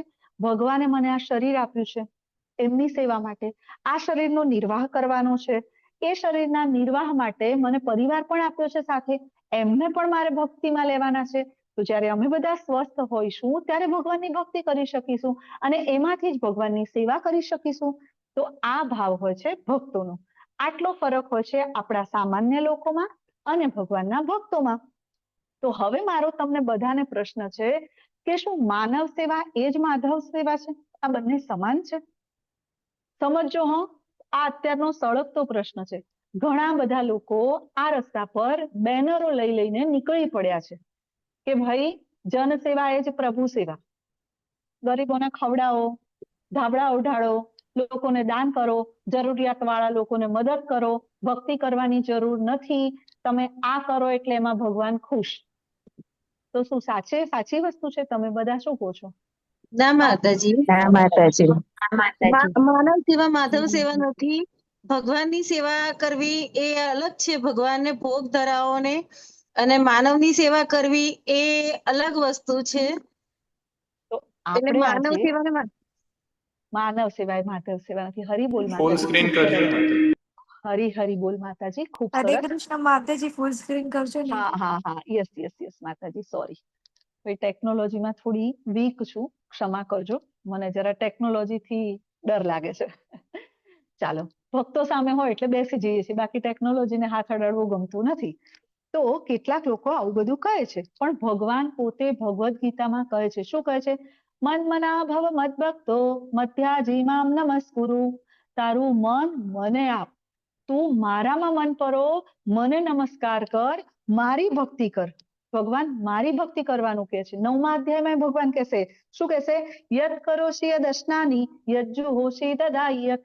તું જે કાંઈ કરે, તું જે કાંઈ ખાય, તું જે કાંઈ કર્મ કરે, જે તપસ્યા કરે, આ બધું કોને અર્પણ કર? મને અર્પણ કર. તો ભગવાન જ્યારે આપણને આ વસ્તુ કહી રહ્યા છે કે બધું મને અર્પણ કર, તો પછી આપણે કેવી રીતે કહી શકીએ કે ભાઈ માનવ સેવા છે એ જ માધવ સેવા છે? ઘણા બધા આ વેમમાં છે. તો એના માટે આપણે આજે એક વાર્તા જોઈશું. શ્રીમદ ભાગવતમની આ વાર્તા પરથી આપણે એક ઘણું મોટું લેસન લેવાનું છે. કયું લેસન લેવાનું છે ખબર છે? કે ભાઈ માનવ સેવા જ માધવ સેવા છે? તો ના, ચાલો. નૃગ રાજા કરીને રાજા હતા. કાલે આપણે જોયું કે ઇક્ષ્વાકુ મહારાજ, સાંભળ્યું હતું ને? ભગવદ ગીતા હતી ઇક્ષ્વાકુ મહારાજ પાસે, મનુ મહારાજે આપી હતી. એ ઇક્ષ્વાકુ મહારાજના સમકાલીન એટલે એમના સમયમાં જ હતા આ રાજા નૃગ રાજા. ખૂબ સારા રાજા હતા, ખૂબ વૈભવ હતો, મોટું રાજ્ય હતું, ખૂબ દાની હતા. પણ દાન કરવા પાછળનો ભાવ એવો હતો કે હું અત્યારે જે રાજ્ય ભોગવી રહ્યો છું, જે સરસ રાજ્ય મારી પાસે છે, હું સારા સારા કર્મો કરું, ખૂબ દાન પુણ્ય કરું, જેથી આવતા જન્મમાં પણ મને આવું પ્રાપ્ત થાય. એના માટે એ રોજ દાન કરતા. સવારે ઉઠે, કોઈ બ્રાહ્મણને ગાયોનું દાન કરે. પછી ગાય એમને નહીં આપવાની, રેશમી વસ્ત્રો, એને સોનાના શિંગડા લગાવવાના, ગળામાં ગાયને પૂરા સોનાથી લદી દેવાની, રત્નોથી ભરી દેવાની અને બ્રાહ્મણને દાન કરવાની. હવે રોજ આ એમનો નિત્યક્રમ કે ભાઈ સારું દાન કરો, પુણ્ય કરો અને સારા ફળ કમાવો. સકામ કર્મ થઈ ગયું કે નહીં? પંખો યાદ કરવાનો, દાદા ફરે ને પરદાદા ફરે, લોકો મને યાદ કરે. બરાબર? તો નૃગ રાજા તો આવી રીતે કરતા. હવે એક દિવસ થયું એવું કે એક બ્રાહ્મણને ગાય દાન કરી. રાત્રે ગાય પાછી રાજાના જે વાડો હતો ને એમાં, રાજ્યના વાડામાં આવી ગઈ, રાજાના મહેલમાં. બ્રાહ્મણના ત્યાંથી ગાય આવી ગઈ. બીજે દિવસે રાજા જાગ્યા, જાગીને બીજા બ્રાહ્મણને દાન કરી. એ જ ગાય જે આગળ બ્રાહ્મણને કરી હતી ને, એની ગાય પાછી આવી, એની એ ગાય બીજા બ્રાહ્મણને આપી. હવે જ્યારે શાસ્ત્રો મુજબ આપણે જોઈએ તો બ્રાહ્મણને કરેલું દાન પાછું લેવાય નહીં. જો આપેલું દાન પાછું લઈએ તો એ અપરાધ છે અને એ અપરાધનું ફળ ઘોર નરકની યાતના છે. આ બધું શાસ્ત્રોમાં છે, પણ આપણે શાસ્ત્રો વાંચવા નથી. તો શાસ્ત્રો વાંચવા નથી તો પ્રભુપાદ જે કહે છે એને સાંભળીએ. તો પછી તો શું થયું કે ભાઈ પેલો બ્રાહ્મણ આવ્યો કે ભાઈ મારી ગાય છે આ તો, અને પેલો બ્રાહ્મણ કે તમે તો મને દાન કરી દીધી. પેલો બ્રાહ્મણ કે મને આપેલી ગાય છે, પેલો બ્રાહ્મણ કે હવે તમે મને આપી દીધી. હવે મહારાજને, નૃગ રાજાને ખબર પડી ગઈ કે મારાથી ભૂલ થઈ ગઈ. રાજ્યના પ્રખર પંડિતોને પૂછવામાં આવ્યું કે ભાઈ આનો કોઈ ઉપાય? પંડિત કે આનો કોઈ ઉપાય નથી, કર્મનું ફળ તો તમારે ભોગવવું જ પડશે. ભાઈ હવે શું થશે? તો ભાઈ નૃગ રાજા તો એમના એમ ચિંતામાં ને ચિંતામાં ધીમે ધીમે સમય જતા એમનું મૃત્યુ થયું. મૃત્યુ થયું ત્યારે બીજો જન્મ આવ્યો ગરોળીનો. મોટી ગરોળીનો અવતાર આવ્યો. જુઓ, કર્મ અને કર્મયોગમાં શું તફાવત છે એ જુઓ. તો ભાઈ ગરોળીનો અવતાર લઈને અંધારિયા કુવામાં પડ્યા રહ્યા. ત્રેતાયુગની શરૂઆતમાં આ નૃગ રાજા ગરોળીનો અવતાર લઈને આ કુવામાં પડ્યા છે. હવે એમનો ઉદ્ધાર કોણ કરશે? ભગવાન કૃષ્ણ. ક્યારે? દ્વાપર યુગના અંતમાં. વિચારો, હજી વાર છે માતાજી, હું સ્ટોરી પર જઈ રહી છું. તો દ્વાપર યુગના અંતમાં એમનો ઉદ્ધાર થાય છે. બરાબર? તો રામ, આપણે જોઈએ ને રામાયણના રામચરિત માનસમાં ઉલ્લેખ છે. શ્રી રામ ભગવાન જયારે અયોધ્યામાં પાછા આવે છે ત્યારે ચર્ચા કરે છે કે ભાઈ આવી રીતે નૃગ રાજા જે છે એ આ રીતે ગરોળી બનીને અને કુવામાં ફસાયા છે. હવે દ્વાપર યુગમાં જયારે હું ફરી આવીશ ત્યારે હું એમનો ઉદ્ધાર કરીશ. આવો ઉલ્લેખ રામચંદ્ર ભગવાન સ્વયં કરી રહ્યા છે. તો જ્યારે દ્વાપર યુગમાં ભગવાન કૃષ્ણ પોતાના બાળકો સાથે, પોતાના પુત્રો સાથે ગેડી દડે રમી રહ્યા હતા અને દડો આ કુવામાં જઈને પડ્યો, અને દડો પડ્યો ત્યારે બાળકોએ દડો કાઢવા ગયા અને અંદર મોટી ગરોળીને જોવે છે. પપ્પા પપ્પા, અંદર ગરોળી પડી છે, મોટી ગરોળી છે. ભગવાન આવે છે, ભગવાન જાણી લે છે કે નૃગ રાજા છે. ભગવાન એમના હાથનો સ્પર્શ કરે છે, નૃગ રાજાને બહાર લાવે છે અને ગરોળીમાંથી નૃગ રાજા એમના ઓરિજિનલ સ્વરૂપમાં આવી જાય છે અને ભગવાનના ચરણની પડીને માફી માંગે છે અને ભગવાનને કહે છે કે હવે હું સમજી ગયો કે ભાઈ કર્મ અને કર્મયોગમાં શું તફાવત છે. સકામ કર્મનું પરિણામ શું આવે છે એ મને સમજાઈ ગયું છે. હું જ દાન કરું છું, હું આપું છું, મેં કર્યું છે, આ ભાવ આવે તો સમજી લેવાનું ફસાયા. સમજી લેવાનું, ફસાયા. બરાબર. તો કૃષ્ણ દ્વારા એમનો ઉદ્ધાર થાય છે. ભગવાનને પૂછે છે કે અચ્છા ભગવાન, ફસાયો એ તો ખબર પડી, પણ આ બહાર કેવી રીતે નીકળ્યો, તમે કેવી રીતે આવ્યા? તો ભગવાન કહે છે કે એકવાર તારા રાજ્યમાં કેટલાક બ્રાહ્મણો આવ્યા હતા જે રાધા કૃષ્ણનું મંદિર બનાવવું હતું અને ભગવાનના જ્ઞાનનો પ્રચાર કરવો હતો. એના માટે કેટલીક પરતો, પહેલા ખબર છે તામ્રપત્રો ઉપર બધું જ્ઞાન લખાતું હતું, કેળાના પાન પર બધું જ્ઞાન લખાવીને બ્રાહ્મણો લોકોને ભગવાનનું જ્ઞાન આપતા હતા. હવે એમાં બ્રાહ્મણોએ તમારી હેલ્પ માંગી, અને હેલ્પ માંગી એટલે તમે એમને ખૂબ મદદ કરી હતી. અને જે તે સમયે મારા જ્ઞાનના પ્રચાર પ્રસાર માટે તમારા દ્વારા કરવામાં આવેલી એ મદદ આજે તમને અહીંયા મારી સામે મારા દર્શન તમને થયા છે.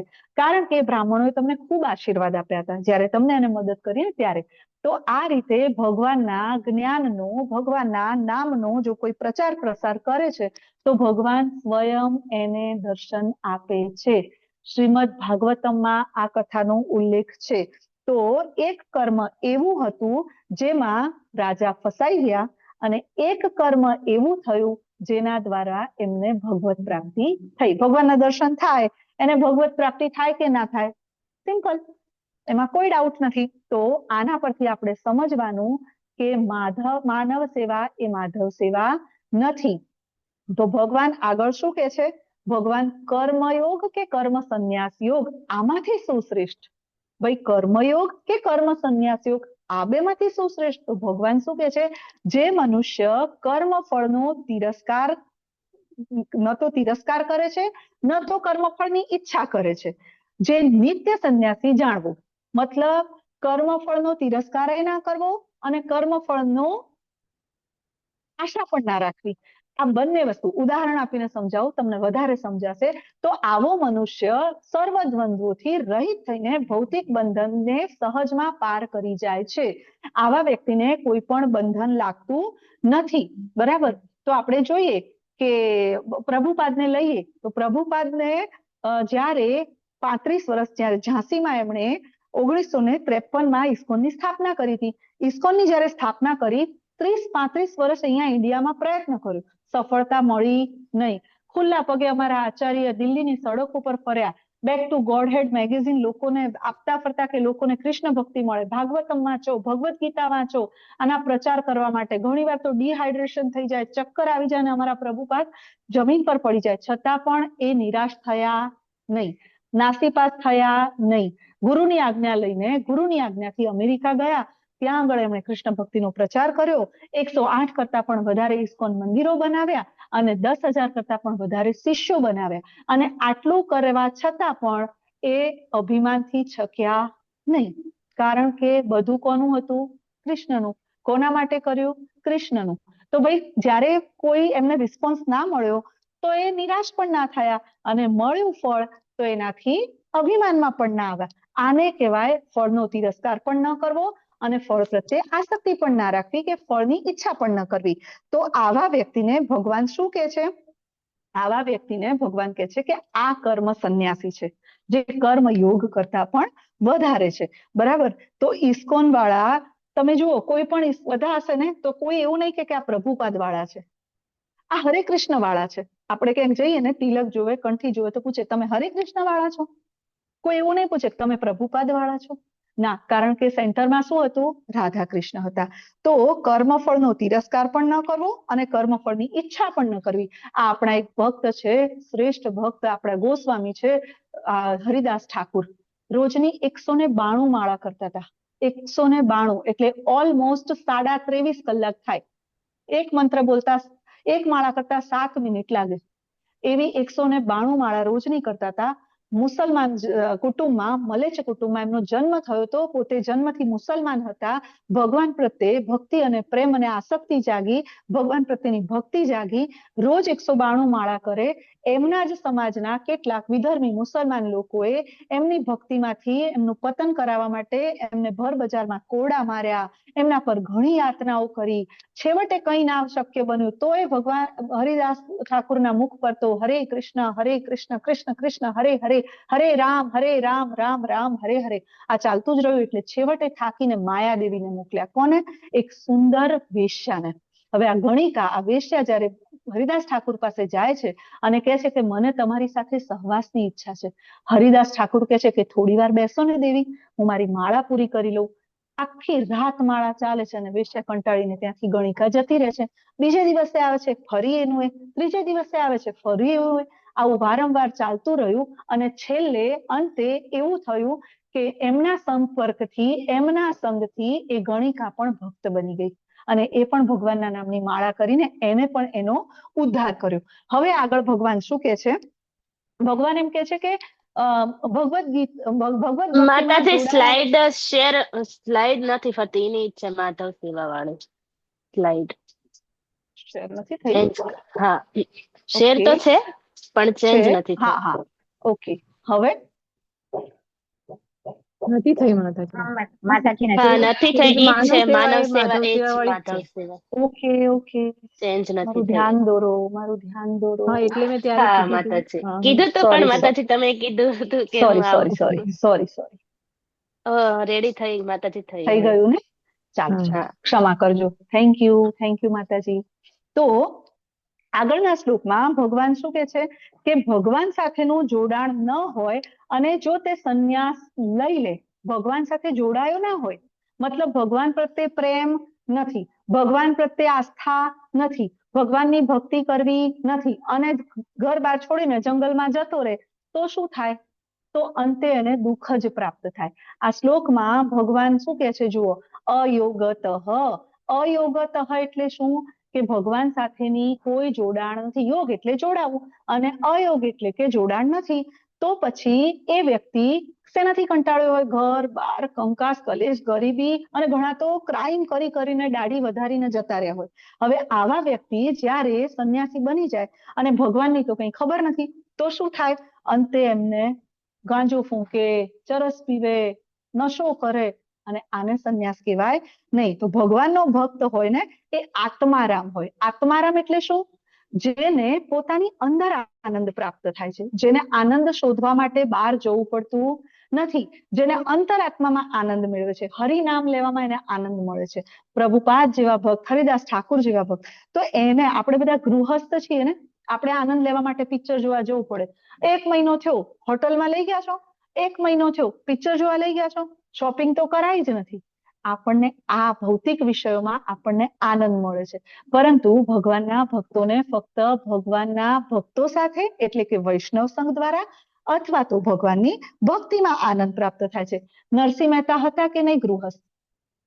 પત્ની હતી, બાળકો હતા. અચ્છા, તુકારામને હતા પત્ની બાળકો? યસ. અચ્છા, ગોરા કુંભારને હતા પત્ની અને બાળકો, છતાં પણ એમને આનંદ શેમાં મળતો હતો? ભગવાનના નામમાં, ભગવાનની ભક્તિમાં. કારણ કે એ ભગવાન સાથે યોગયુક્ત હતા, ભગવાનથી અયુક્ત નતા, ભગવાન સાથે જોડાયેલા હતા. તો ઘણા આવા સાધુ બાવાઓ થઈ ગયા છે જે આપણને યાદ પણ નથી, પરંતુ નરસિંહ મહેતા, સંત તુકારામ, ગોરા કુંભાર આ 500 વર્ષ પછી પણ ખૂબ સન્માન સાથે આપણે એમને યાદ કરીએ છીએ, કારણ કે સુપ્રીમ સાથે જોડાયેલા હતા, ભગવાન સાથે યોગયુક્ત હતા, એટલા માટે આપણે એમને યાદ કરીએ છીએ. અને ભગવાનના નામનું એમને વ્યસન હતું. વ્યસન તો એમને હતું, પણ કોનું? મીરાબાઈ કે મેરે તો ગિરધર ગોપાલ દૂસરો ન કોઈ. નરસિંહ મહેતા શું કે? રાધે શ્યામ, રાધે શ્યામ. એમને આનું વ્યસન હતું, એટલે એમને બહાર ક્યારે પણ આનંદ શોધવાની જરૂર પડી નથી. એમને ભગવાનના નામનો આધાર હતો. શિવજી જે છે, તો શિવજી પણ પોતે આશુતોષ છે, બધાની ઈચ્છા પૂરી કરનાર છે, છતાં પણ એ ધ્યાનમાં મગ્ન છે. કોના ધ્યાનમાં? શ્રીરામના. એમને એમાં આનંદ આવે છે. હવે શિવજી તો બધાની ઈચ્છા પૂરી કરી શકતા હોય, તો એમને કૈલાસ પર રહેવાની જરૂર છે? એમને પત્ની છે, એમને બાળકો છે. ભાઈ, એક રૂમ ગણેશજીને જોઈએ છે, એક રૂમ કાર્તિકેયને જોઈએ છે, પછી અમારે જોઈએ ને. આવું ભગવાને કર્યું? શિવજી આવું કર્યું નહીં ને. કેમ કે એમને આનંદ ભગવાનના નામમાં મળે છે. તો જ્યારે મનુષ્ય ભક્તિ ભાવે કર્મ કરે છે ત્યારે તે યોગી બને છે. પ્રશ્ન થાય ને કે યોગ એટલે શું? યોગ એટલે શું? હમણાં પેલા નીલુ માતાજી કહેશે કે 1 2 3 4 પ્રાણાયામ, પ્રત્યાહાર, ધારણા, ધ્યાન, સમાધિ, આસન, આ બધું યોગ? નહીં. અહીંયા યોગ એટલે કે ભક્તિ યોગ, ભગવાન સાથે જોડાવું. એટલે કે જે યોગ યુક્ત છે, જે ભગવાન સાથે જોડાયેલો છે, એનું ચેતો દર્પણ થાય છે. આપણે બધા સવારે ગાઈએ છીએ ને મંગળા આરતીમાં, શિક્ષા અષ્ટકમમાં ગાઈએ છીએ ને, ચેતો દર્પણ માર્જનમ ભવ મહાદાવાગ્નિ નિર્વાપણમ. એટલે કે ભક્તિ કરવાથી આપણા હૃદય પર જન્મ જન્મથી જે ધૂળ જામી છે તે સાફ થાય છે. વાસ્તવિકતા આપણને દેખાય છે. ભગવાનની ભક્તિ કરીએ છીએ. ભગવાન આગળ શું કે છે? તો ભાઈ યોગયુક્તો વિશુદ્ધાત્મા વિજિતાત્મા જીતેન્દ્રિય સર્વભૂતાત્મા ભૂતાત્મા કુર્વન્નપી ન લિપ્યતે. ભાઈ આવો વ્યક્તિ જે છે, જે વિશુદ્ધ ભાવે મારી ભક્તિ કરે છે, એ કેવો બની જાય છે? જીતેન્દ્રિય, વિજિતાત્મા. એ બધી ઇન્દ્રિયો પર એનો સંયમ આવે છે અને એટલા માટે એ બધાનો પ્રિય બને છે અને બધા એને પ્રિય હોય છે. આપણને બધા પ્રેમ કરે, ગમે કે ના ગમે, આજુબાજુ આડોશ પાડોશ ઘર પરિવાર સમાજ બધા આપણને પ્રેમ કરે, ગમે કે ના ગમે. હવે આવું બનવા માટે લોકો આર્ટ ઓફ લિવિંગના ક્લાસમાં જાય છે. ક્યાં જરૂર છે ભાઈ? આર્ટ ઓફ લિવિંગમાં તમને જે શીખવાડે છે ને, એ ભગવદ્ ગીતાના 10મા ભાગનું નથી, 100મા ભાગનું નથી. આપણને ભગવાને art of living, art of dying બધું જ આપ્યું છે ભગવદ્ ગીતામાં. વાંચો, ભગવદ્ ગીતા વાંચો તો સમજાશે કે જીવન કેવું જીવવું જોઈએ. જ્યારે ભગવદ્ ગીતાના 700 શ્લોકને વાંચીશું, સમજીશું ને જીવનમાં ઉતારીશું ને, ત્યારે આપણે પણ આ વિજેતાત્મા જીતેન્દ્રિય બની જઈશું. ભગવાન આગળના શ્લોકમાં કહે છે કે આ જગતમાં રહીને વ્યક્તિ પોતાની ફરજ કેવી રીતે નિભાવી શકે? તો ભાઈ ભગવાન શું કહે છે? જે મનુષ્ય કર્મફળ પરમેશ્વરને અર્પિત કરે, સમર્પિત કરે છે, આસક્તિ રહિત થઈને પોતાનું કર્તવ્ય કર્મ કરે છે, તે જેમ કમળપત્ર પર જળથી અસ્પર્શ જળ સ્પર્શ કરતું નથી, તેમ પાપ કર્મોથી અલિપ્ત રહે છે. આપણે બધાએ જોયું ને, કમળ ક્યાં ઉગે? કાદવમાં. છતાં પણ કમળના જે પાંદડા હોય એના પર પાણીનું એક પણ ટીપું રહી શકતું નથી. એના ઉપર એક વેક્સનું કોટિંગ હોય છે. આ વેક્સનું જે કોટિંગ હોય છે ને, એમ ભક્તના આજુબાજુ ભક્તિનું કોટિંગ હોય છે. એટલે એને કોઈ પણ દુઃખ, સમસ્યા, આ કશું જ એને ટચ કરી શકતું નથી. અને ભક્ત પોતાના જીવનમાંથી બધાની વચ્ચે રહીને પણ ભગવત પ્રાપ્તિ કરી શકે છે. કારણ કે ભક્ત એવું માની લે છે કે હું શરીર નથી, હું આત્મા છું. એને શરીરના પ્રત્યે મોહ નથી. એની બધી જ ઇન્દ્રિયો ભગવાનમાં લાગેલી હોય છે. એ ભગવાન આંખો દ્વારા ભગવાનના દર્શન કરે છે, નાક દ્વારા ભગવાનના તુલસી પત્ર સૂંઘે છે, જીભ દ્વારા ભગવાનનું નામ લે છે અને પ્રસાદ ગ્રહણ કરે છે, કાન દ્વારા ભાગવતમનું શ્રવણ કરે છે અને હાથ દ્વારા ભગવાનની સેવા કરે છે. એની બધી જ ઇન્દ્રિયો ભગવાનમાં લાગેલી હોય છે. ઇસ્કોનના બધા જ ભક્તો સવારે 3:30 વાગે ઉઠે છે, મંગળા આરતી કરે છે, જપા સેશનમાં ભાગ લે છે, આ બધું જ કરે છે. એટલા માટે એ લોકોને દુઃખ, પ્રશ્નો, આ બધું જ જે દુઃખાલયમાં છે ને, એ સ્પર્શ કરતું નથી. ભગવાન આગળ શું સમજાવે છે? યોગીજનો અનાસક્ત થઈને શરીર, મન, બુદ્ધિ અને ઇન્દ્રિયો દ્વારા કેવળ આત્મશુદ્ધિ માટે કર્મ કરે છે. જેમ આપણે વાત કરીએ એમ, તો જેમ પ્રભુપાદે હરે કૃષ્ણ, તો જેમ પ્રભુપાદે આપણને જે દિનચર્યા આપી છે ને, એ આખી દિનચર્યાને જો આપણે ફોલો કરીએ ને, તો આપણે પણ એ રીતે જ આ સંસારમાં રહીને અલિપ્ત થઈ શકીએ. આગળ ભગવાન શું કહે છે કે ભક્તિમાં સ્થિર થયેલો મનુષ્ય પરમ શાંતિને પામે છે, કારણ કે પોતાના સર્વ કર્મ ફળ મને અર્પિત કરે છે. પરંતુ મનુષ્ય ભગવાન સાથે સંલગ્ન હોતો નથી. તે પોતાના શ્રમના ફળનો લોભી હોય છે, એટલા માટે બંધાઈ જાય છે. ભાઈ ભગવાન શું કહે છે? કર્મફળ મને આપ કે છે ને. ભગવાન શું કહે છે? તારા કર્મફળ કોને અર્પણ કર? મને. તો ભક્ત બધું કરે છે ભગવાન માટે, ભગવાનની પ્રસન્નતા માટે. એટલે એને કોઈ પણ ફળ કર્મનું બંધન લાગતું નથી, પાપ કર્મ બંધાતું નથી. પરંતુ આપણા જેવા મનુષ્ય કર્મનું ફળ જે છે એના પ્રત્યે આસક્ત થઈએ છીએ, આપણને ભોગવવા છે, એટલા માટે આપણે એમાં બંધાઈ જઈએ છીએ. અને એટલા માટે જ, ધારો કે એક એક્ઝામ્પલ આપું, તમારા ઘરે કામવાળી આવે છે, કામવાળી બેનને આપણે જે કામ કરવા જે બેન આવે છે, એમને આપણે એમ કહી દઈએ કે આ ટીવી છે ને, જે 55 ઇંચનું ટીવી, એને જરા છૂટા પાણીથી ને સાબુથી ધોઈ નાખ. કામવાળી ધોઈ દેશે. બહારથી કોઈ આવે છે, અરે તું શું કરે છે? આને ટીવીને સાબુ પાણીથી ધોવાય, આ ટીવી ખરાબ થઈ જાય. તો એ કામવાળા બેન શું કહેશે? ભાઈ મને મારી માલકીને કીધું છે એટલે મેં ધોયું છે, મને ખબર નથી. માલકીને કોઈ એને બોલશે? માલકીન ના. પણ આપણે જાતે જ આવીને તમે નથી અને તમારી ગેરહાજરીમાં ટીવી ગંદુ થયું છે, મારો ફુવારો ધોઈ નાખો. તો ભગવાનના ભક્તોનું આવું જ છે. ભગવાને કીધું છે એ પ્રમાણે એ કરે છે, એટલે એમને કોઈ બંધન લાગતા નથી. બરાબર. આગળ ભગવાન શું કે છે? તો ભગવાન કહે છે કે જ્યારે દેહધારી જીવાત્મા પોતાની પ્રકૃતિને વશમાં કરી લે છે અને મનથી બધા કર્મોનો પરિત્યાગ કરે છે, ત્યારે નવ દ્વાર વાળા આ નગર એટલે કે ભૌતિક શરીરમાં કશું કર્યા વગર સુખપૂર્વક રહે છે. બરાબર. નવ દ્વાર વાળું શરીર એટલે આપણું આ મનુષ્ય શરીર. 2 આંખ, 2 કાન, 2 નાકના દ્વાર, મુખ, ગુદા અને જનેન્દ્રિય. આ 9 દ્વાર વાળા શરીરમાં જો શાંતિપૂર્વક સુખથી રહેવું હોય તો ભગવાને આપેલા નિયમોનું પાલન કરવું પડશે. ભગવાને આપણને જે કહ્યું છે એ બધું જ આપણે કરવું પડશે. તો ભગવાન આગળ કહે છે કે જ્યારે કોઈ મનુષ્ય અવિદ્યાને નષ્ટ કરનારા જ્ઞાનથી, કયા જ્ઞાનની વાત છે? કયા જ્ઞાનની વાત છે? બોલો બોલો બોલો બોલો. અહીંયા કયા જ્ઞાનની વાત છે? અવિદ્યા. ભગવદ ગીતાના જ્ઞાનની. કયા જ્ઞાનની વાત છે? ભગવદ ગીતાના જ્ઞાનની, જે ભગવાને આપ્યું છે. તો ભગવદ ગીતાના જ્ઞાનથી પ્રબુદ્ધ થાય છે ત્યારે જેવી રીતે દિવસે સૂર્ય ઉગતા બધું પ્રકાશિત થાય છે, તેવી રીતે આ જ્ઞાનથી બધું જ પ્રગટ થઈ જાય છે.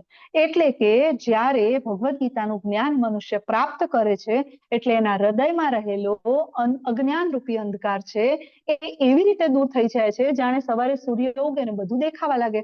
બરાબર. તો આપણે એ બધું જ ક્લિયર જોઈ શકીએ છીએ. આગળના શ્લોકમાં ભગવાન કહે છે કે જ્યારે મનુષ્યની બુદ્ધિ, મન, શ્રદ્ધા તથા આશ્રય સર્વથા ભગવાનમાં સ્થિર થઈ જાય છે, ત્યારે પૂર્ણ જ્ઞાન દ્વારા સર્વ સંશયોથી વિશુદ્ધ થઈને તે સીધો મુક્તિ પંથે આગળ વધે છે. સીધો જ મુક્તિને પ્રાપ્ત કરે છે. જ્યારે મન, બુદ્ધિ, ઇન્દ્રિય બધું જ ભગવાનમાં. પેલો ઘોડો યાદ છે ને આપણને? 5 ઘોડા યાદ છે ને? ભૂલી નથી ગયા ને? 5 ઘોડા એટલે ઇન્દ્રિય, લગામ એટલે મન, પછી પાછળ બે જે રથી છે જેના હાથમાં લગામ છે એ આપણી બુદ્ધિ, અને ભાઈ રથમાં ચૂપચાપ બેઠેલો છે ને એ આત્મા. તો જ્યારે મન, બુદ્ધિ, ઇન્દ્રિય આ બધું આપણે ભગવાનમાં જ્યારે કોઈ સ્થિર કરી દે છે, એટલે કે સ્થિત પ્રજ્ઞ થઈ જાય છે, ત્યારે એ બધા જ સંશયોથી દૂર. એને ખબર પડે છે કે મારા જીવનનું લક્ષ્ય શું છે. ભગવદ ગીતાના ક્લાસ કરીએ, પ્રભુપાદની ભગવદ ગીતા વાંચીએ, એને સમજીએ, જીવનમાં ઉતારીએ તો આપણને સમજાઈ જાય છે કે આપણે ક્યાં જવાનું છે? પેલા ગુલાબી કલરના કમળમાં, ભગવદ ધામ, ભગવાનની પાસે. પછી કોઈ સંશય રહેતો નથી. તો ભગવાન આગળ શું સમજાવે છે? વિદ્યા વિનય સંપન્ને બ્રાહ્મણે ગવિહસ્તિની સુનિચૈવ સ્વપાકે ચ પંડિતાઃ સમદર્શિનઃ. તો આવો જે વ્યક્તિ છે જે પંડિત બની ગયો છે, એટલે કે સાચે જ જ્ઞાન પ્રાપ્ત કરીને પંડિત બન્યો છે, તે પંડિત એટલે પીએચડી કરીને નહીં હો, માસ્ટર કરીને નહીં હો, ભગવદ ગીતા અને ભાગવતમનું જ્ઞાન લઈને. તો એવો વ્યક્તિ બધા લોકોમાં આત્મતત્વ જોવે છે. કૂતરામાં એ ભગવાન આત્મતત્વ એટલે કે પરમાત્મા ભગવાન છે એવું નહીં, પણ બધાના અંદર જે આત્મતત્વ છે એ સમાન છે. એને કોઈના માટે દ્વેષ, વેર, ઝેર, ભેદભાવ રહેતું નથી. તો ભાઈ હવે કેવી રીતે? તો આગળના શ્લોકમાં ભગવાન એમ કહેશે કે ભગવાન શું કહે છે કે આત્મતત્વ આવી રીતે જોવે, ભાઈ બધાને આવી રીતે જોવે, તો પછી એને એ કેવી રીતે ખબર પડે કે ભાઈ આ વિષયોના રસને કેવી રીતે છોડવા? તો આવો જીવ મુક્ત, જીવન મુક્ત પુરુષ ભૌતિક ઇન્દ્રિય સુખ પ્રત્યે આકૃષ્ટ થતો નથી, પરંતુ સમાધિમાં નિમગ્ન રહીને આત્મારામ આનંદ, પોતાની અંદર જ આનંદનો અનુભવ કરે છે. આ રીતે તે આત્મ સાક્ષાત્કાર પામેલો પુરુષ પરબ્રહ્મમાં એકાગ્ર હોવાને કારણે અનંત સુખ ભોગવે છે. કેવી રીતે? તો ભાઈ એને ખબર છે કે સુખ ક્યાં છે? ભગવાનમાં, આપણી અંદર. ભગવાનનું નામ લેવાથી. જીવેર સ્વરૂપ હે કૃષ્ણેર નિત્યદાસ. જીવનો સ્વભાવ છે ભગવાનની ભક્તિ કરવાનો, અને એ કરીએ તો આનંદ પ્રાપ્ત થાય. હવે આપણે માતાજીઓને એક પ્રશ્ન પૂછ્યો કે ભાઈ બીજ આવે અને તમારો ભાઈ તમારા ઘરે જમવા આવે તો એને જમાડવામાં કેવો આનંદ મળે? બધા માતાજીનું પેટ ભરાઈ જાય કે નહીં? મારા ભાઈને ખીર ભાવે, મારા ભાઈને આ કોઈ પણ પિયરનો કોઈ પણ વ્યક્તિ આવે, ઇવન સારા સંસ્કાર હોય આપણા, એટલે આપણે કોઈને પણ જમાડીએ, કોઈને પણ સુખ આપીએ, કોઈને પણ પ્રસન્ન કરીએ તો આપણને આનંદ થાય કે ના થાય? તો ભાઈ પિયરમાંથી આવેલા ભાઈને જમાડવાથી જો આટલો આનંદ પ્રાપ્ત થતો હોય તો અનંત કોટી બ્રહ્માંડના સ્વામી એવા ભગવાનને સુખ આપવાથી કેટલો આનંદ પ્રાપ્ત થશે? બસ તો પછી ભગવાનની સેવા કરવાથી જે આનંદ પ્રાપ્ત થાય છે તો એ ભૌતિક ઇન્દ્રિયોના સુખમાં પ્રાપ્ત થતો નથી. તો આ વિષયાસક્ત આનંદ છોડવાની શું જરૂર છે? ભાઈ વિષયોને કે મને પિક્ચર જોવામાં મજા આવે, મને બહાર બધે હિલ સ્ટેશન પર ફરવામાં મજા આવે, અથવા તો જે 5 ઇન્દ્રિયો આપણી છે ભૌતિક ઇન્દ્રિય, એને જેમાં સંતોષ થાય છે એમાં સંતોષ લેવાથી એમાં શું આનંદ થાય છે? તો ભાઈ ભગવાન કે છે યે હિ સંસ્પર્શજા ભોગા દુઃખ યોનય એવ તે આદ્યંતવંતઃ કૌંતેય ન તેષુ રમતે બુધઃ. ભગવાન શું કહે છે? બુદ્ધિશાળી મનુષ્ય હોય ને એને આવા ઇન્દ્રિય સંસર્ગથી ઉત્પન્ન થનારા સુખમાં રસ લેતો નથી. એટલે કે બુદ્ધિશાળી મનુષ્ય જે છે એ ભૌતિક ઇન્દ્રિયોથી જે સુખ મળે એમાં કોઈ રસ લેતો નથી, કારણ કે જાણે છે કે આ સુખ અંતે દુઃખમાં ફેરવાય છે. હા ને, અંતે દુઃખમાં ફેરવાય છે.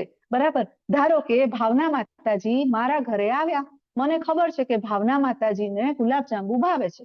બરાબર. મને ખબર છે કે એમને ગુલાબજાંબુ, અનિતા માતાજીને ગુલાબજાંબુ ભાવે છે.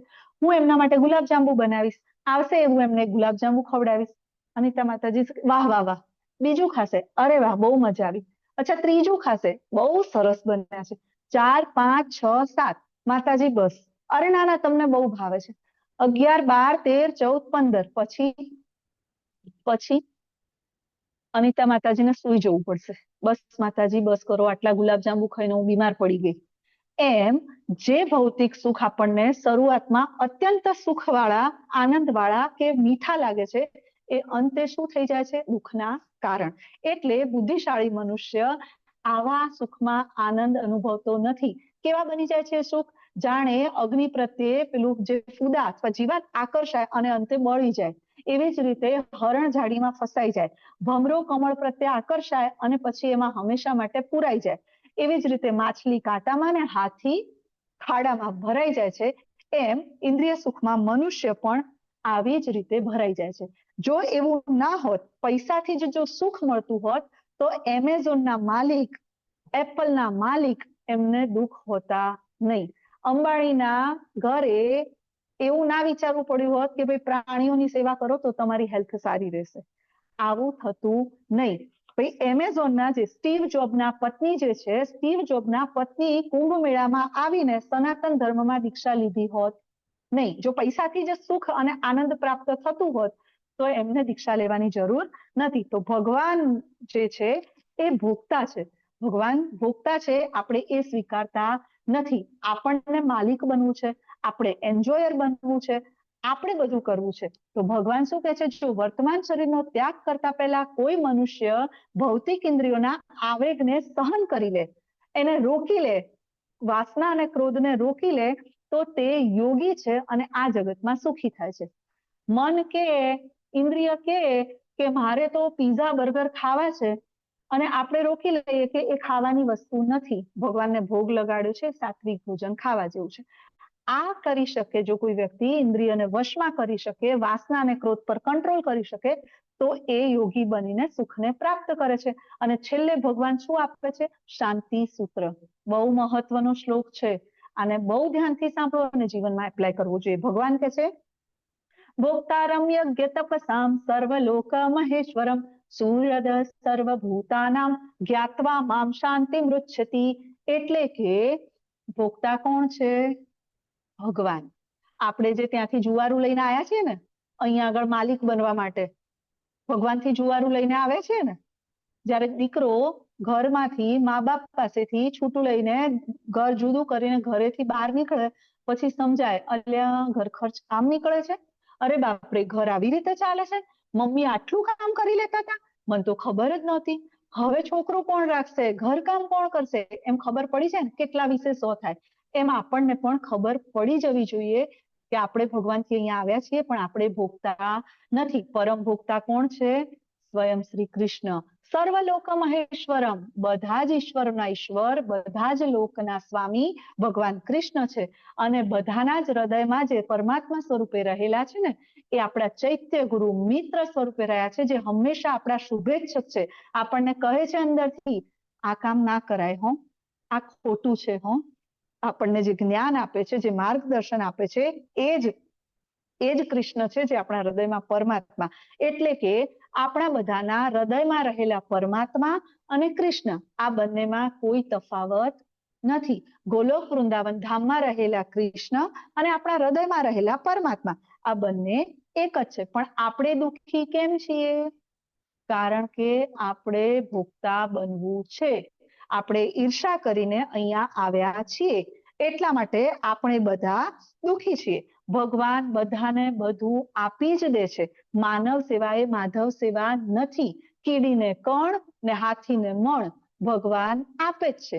નહીં તો જંગલોની અંદર એમેઝોન જંગલો, ગિરનારના જંગલો કે મોટા મોટા એમપીમાં જે જંગલો છે એમાં કોણ કીડિયારું પૂરવા જાય છે? ત્યાં જંગલમાં રહેલા હાથીને ખવડાવવા કોણ જાય છે? તો શું થયું? એમને ખાવાનું નથી મળતું? મળી જાય છે ને. ભગવાને બધાની વ્યવસ્થા કરી છે. એટલા માટે માનવ સેવા એ માધવ સેવા નથી. એટલે આપણે બધાએ અહીંયા એ શીખવાનું છે, આપણે ભોગતા બનવાનું નથી. આપણે ભગવાનના ભક્ત બનવાનું છે. હરિનામ સંકીર્તન દ્વારા ભગવત પ્રાપ્તિ કરીને ગોલોક વૃંદાવન ધામ જવાનું છે.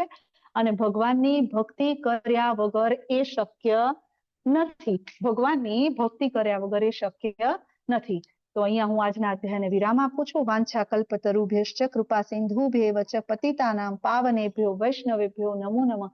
अनंत अनंत कोटि वैष्णव वृंद की जय, श्रील प्रभुपाद की जय, श्रीमद् भगवद गीता की जय, अर्जुन जी महाराज की जय। हरे कृष्णा कृष्णा कृष्ण हरे हरे हरे हरे राम રામ રામ હરે હરે. હરે કૃષ્ણ માતાજી, દંડવત પ્રણામ. હરે કૃષ્ણ માતાજી. कृष्ण કૃષ્ણ માતાજી દંડવત પ્રણામ. दंडवत प्रणाम.